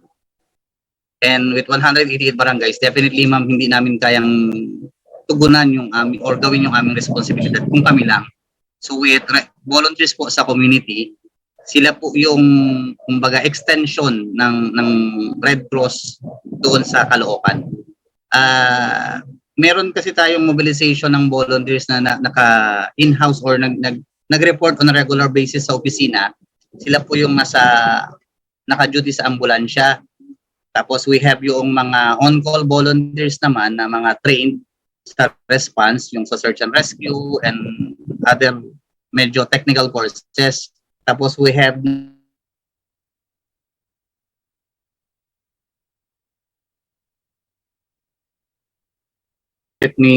required na magpunta physically sa opisina, but then yung reporting nila, limawa po, ngayon, di ba, medyo may report tayo na masama yung panahon and may padating na bagyo. Ang advice po sa kanila ay pasok ng report kung ano yung mga kaganapan dun sa kanilang mga respective barangay. So, and then kung kailangan po ng halimbawa may mga response na po, tsaka namin sila, especially yung mga trained sa technical courses, trained sa technical natin, tsaka sila ina-advise na mag-proceed sa opisina para ma-deploy kung saan man kailangan. And same way, if let's say outside ng Caloocan, yun po yung response kasi ng Red Cross. Kung saan may kailangan, magtatap sila dun sa different chapters or different offices ng Red Cross para ma-deploy kung saang probinsya or area talaga sila kailangan. Depende ma'am dun sa capacity ng bawat chapters natin. Yun lang. Thank you ma'am. Thank you for that explanation, sir. So, let's back po kay Sir Marcelito Ises.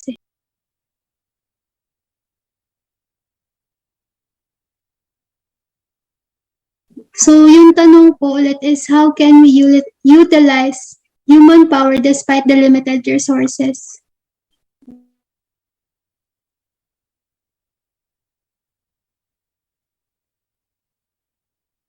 So, hindi po ata tayo nare-reach ni Sir Joselito. So, maybe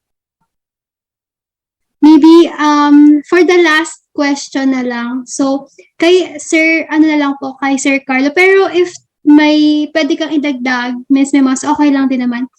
Kasi sinabi ni Sir Carlo dito na yung Red Cross is funded by a donation. So, may nagtanong dito, paano po na may make sure na napupunta sa community yung mga funds na provided sa mga donation? Yung fundings kasi ng Red Cross talaga ay hindi kasi siya katulad ng ibang organization na nag-invest. Parang halimbawa, let's just assume bawat opisina ng Red Cross po ay may target, may financial target. Yung financial target po ni Red Cross, siya po ay nakaalat doon sa mga services.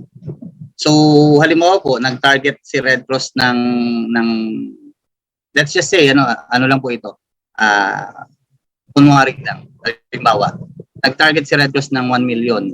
So, yung 1 million na po yun, gagastusin po siya ni Red Cross sa services. Including syempre yung expense po ng opisina, yung kuryente, pasweldo sa staff, pag may mobilization po ng volunteers, kasi yung volunteers po natin ay wala po silang salary. So, if possible, yung meals nila is ma-provide ng organization. So, doon po ginagamit yung fundings. Kung medyo malalaking fundings po na napupunta sa chapter, kung let's say luckily may nabigay po na funding sa chapter, parang as mentioned ko kanina, meron po tayong ongoing po na mga trainings po ng TESDA.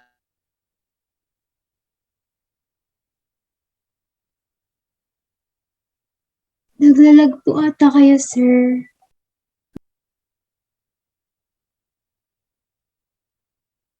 Fundings po again po yun, na-donated din po natin. Kung paano po ma-ensure, mahirap po kasi talaga na magsabi na mahirap po yung, paano ko ba sabihin ito? Ma-ensure na yung perang ibinigay nila or i-donate po nila. Siguro you can check po yung mga Red Cross activities. Kasi again po, ang pondo po ng Red Cross ay galing po sa donation. So definitely po, pag gumalaw po ang Philippine Red Cross, yun po yung perang i-donate po nila. Halimbawa po, nagkaroon po ng sunog sa huwag naman po sana.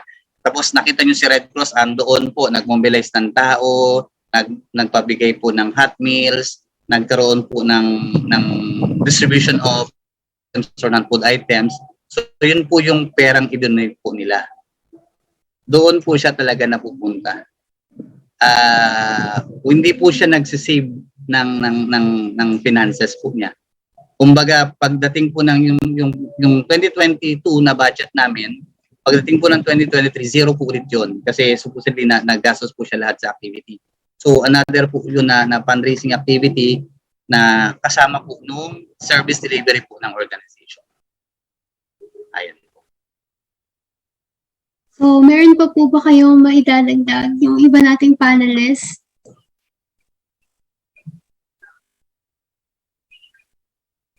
Okay, so I think that's all na. So, let's us again give a cyber clap to our panelists. Ayan, I see. So, on behalf of the Caloocan Young Leaders Initiative, we would like to express our gratitude to our valuable panelists for their contribution in SDG content. So, without further ado, let's move forward in the certificate of appreciation for our beloved panelists for their time and effort for this SDG content. So let's have first with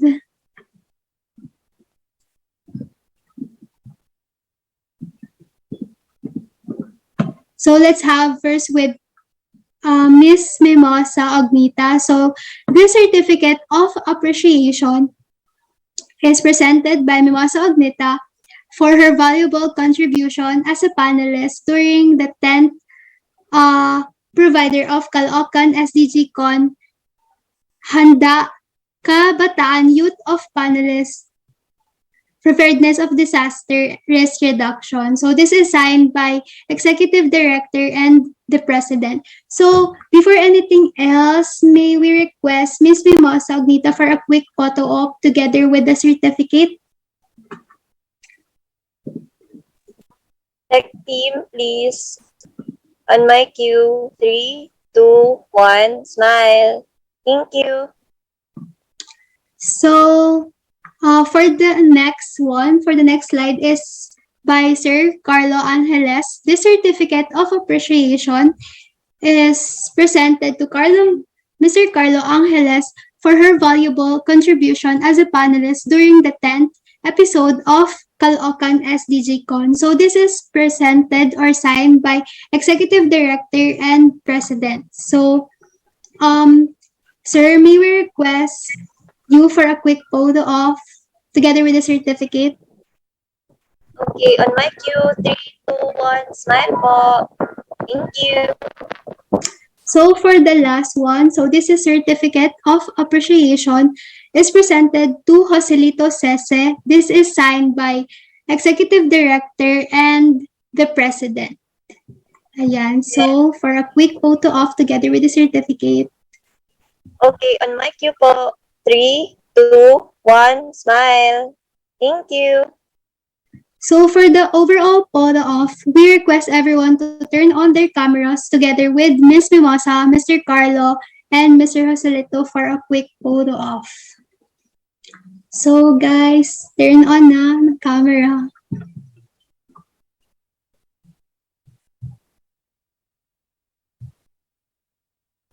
So yeah, I think that's Okay, wait lang po. Hintayin natin yung iba. Alright.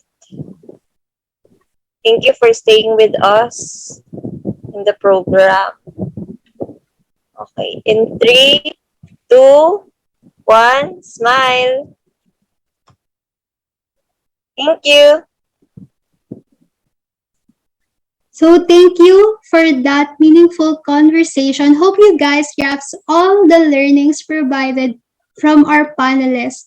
So truly we see that learning disaster risk management will give us resilience and take action for our society. And as a SDG youth advocates, we are aware and literate enough for us to apply our knowledge into action.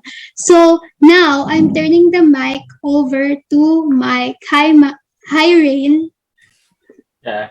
Thank you, MC, for that wonderful panelist talk with the panelists, of course.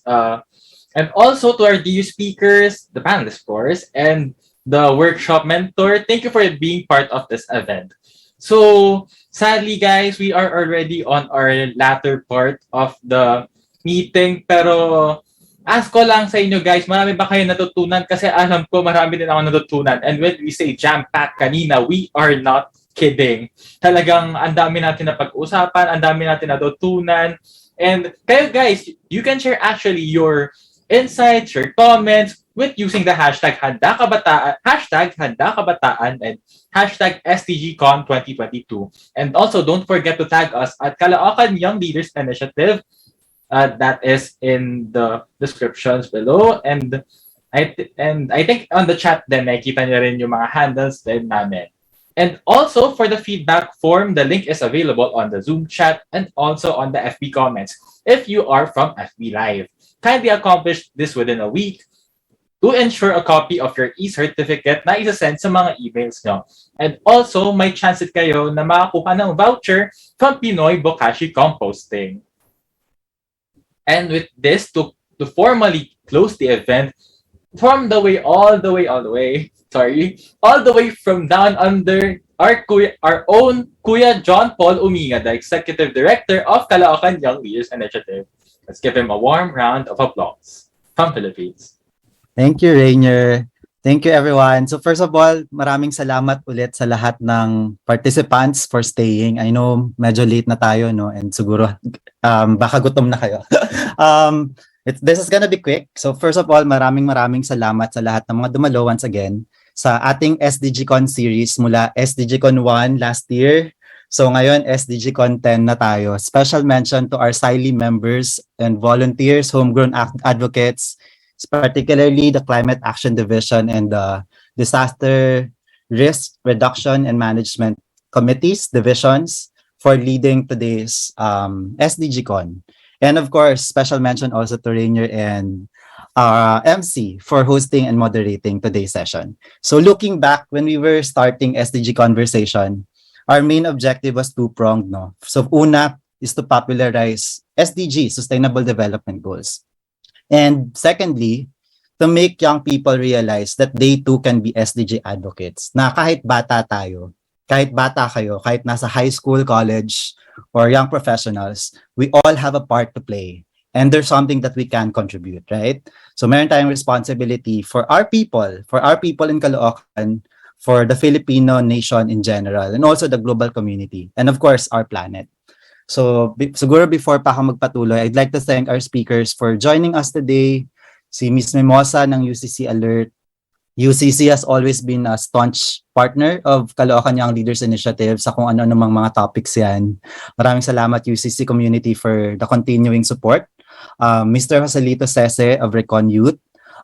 Si Sir Carlos of Red Cross Caloocan, who is also yung Red Cross Caloocan has always been a partner as well of Caloocan Young Leaders Initiative.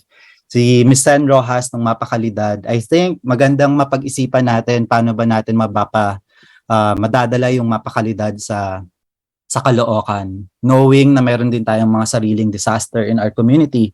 I'm sure may mga flooded areas tayo. So ano ba yung pwede nating magawa para ma-serve yung communities na nafa-flood sa Caloocan?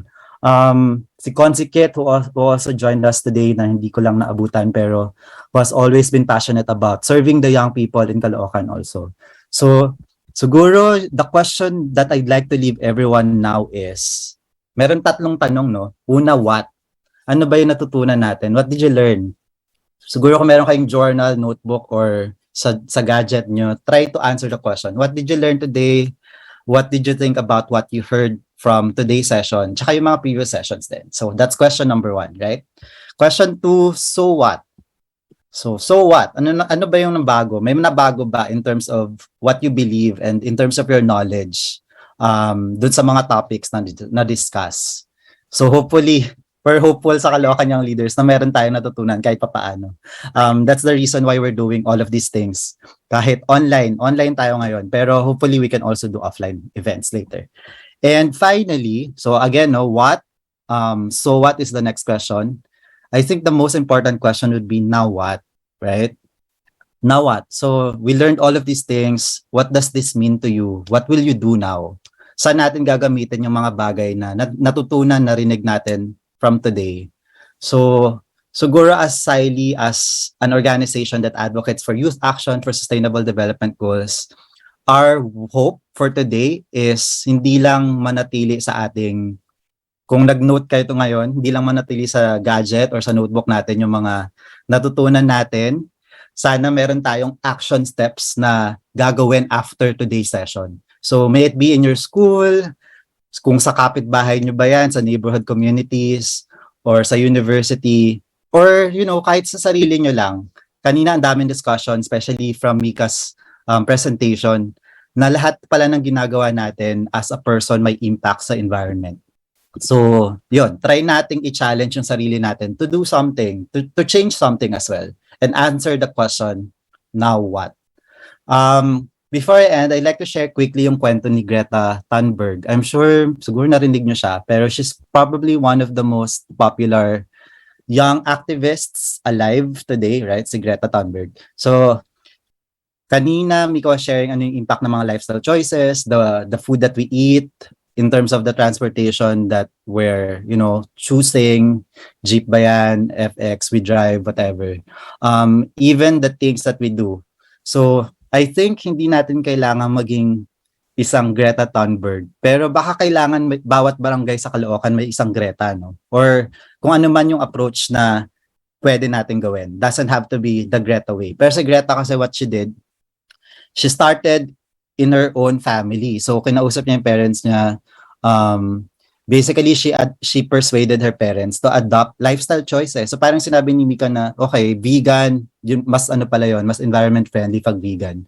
So one day, kinausap ni Greta yung family, yung parents, to reduce their own carbon footprint. For some, this may be challenging, pero I think the main idea and the main thought na we're asking ourselves, what can we do? That's a great first step already. So in August 2018, at the age of 15 years old, I think baka mas matanda pa kayo, no, kay Greta when she started. Pumupunta siya dun sa labas ng Swedish Parliament. So she spends her Fridays outside dun sa Parliament, basically Malacanang or City Hall yun, to call for stronger action on climate change. So basically meron siyang sign, placard, and it's basically calling for action for the government para solusyonan yung nangyayaring climate justice, climate issue, climate emergency right now. So as mentioned, hindi natin kailangan pumunta sa City Hall ng Caloocan or sa labas ng Malacanang or sa Senado. It's possible, we can do it as well. We can advocate for policies.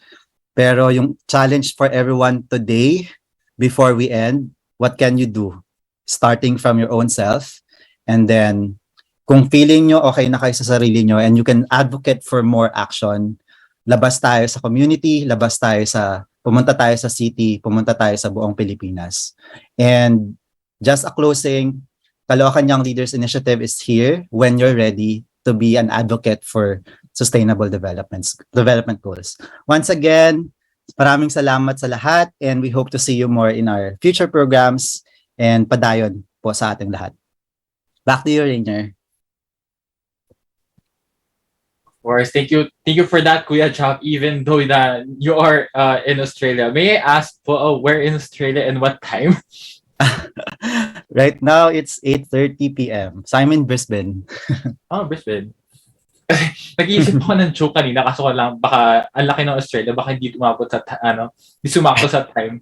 But anyway, thank you guys so much, and thank you po, Kuya Jack. We really had a good time to come this far, and actually 10 sessions of SDGCon and we're still here, guys. So maraming salamat po on staying with us. And also to our dear participants, last na lang to, don't forget to fill up the feedback form which is posted on a chat box and sorry talaga, last na lang to, final photo op session. May we open all again our cameras to end this great event, actually. Final photo session with everyone. Yes, final photo op session with everyone. Thank you so much for being with us until the end of the event. Yes. Waiting for the people to open their cameras. But we're down to the final 25. Top okay. 25. Yeah. Pero I think marami sa FB Live pa na nakaantapay. Yeah. So, salamat. Okay. Thank you. In 3, 2, 1. On mic? Yeah. Okay, 3, 2, 1, smile. Thank you. Thank you, everyone. Thank you so much.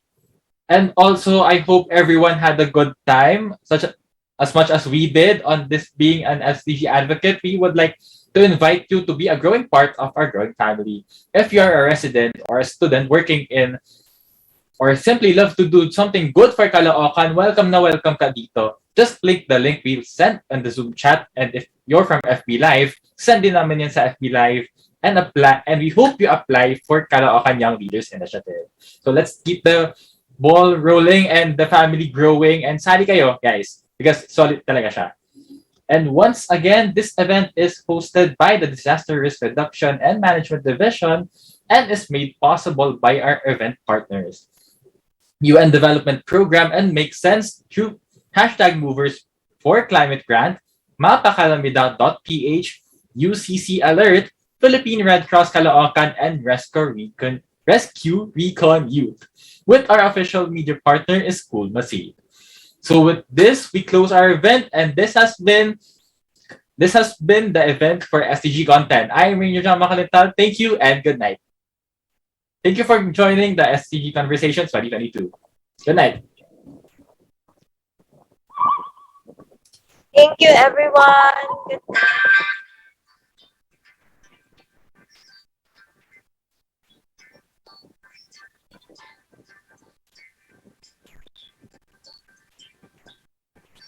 Thank you for joining.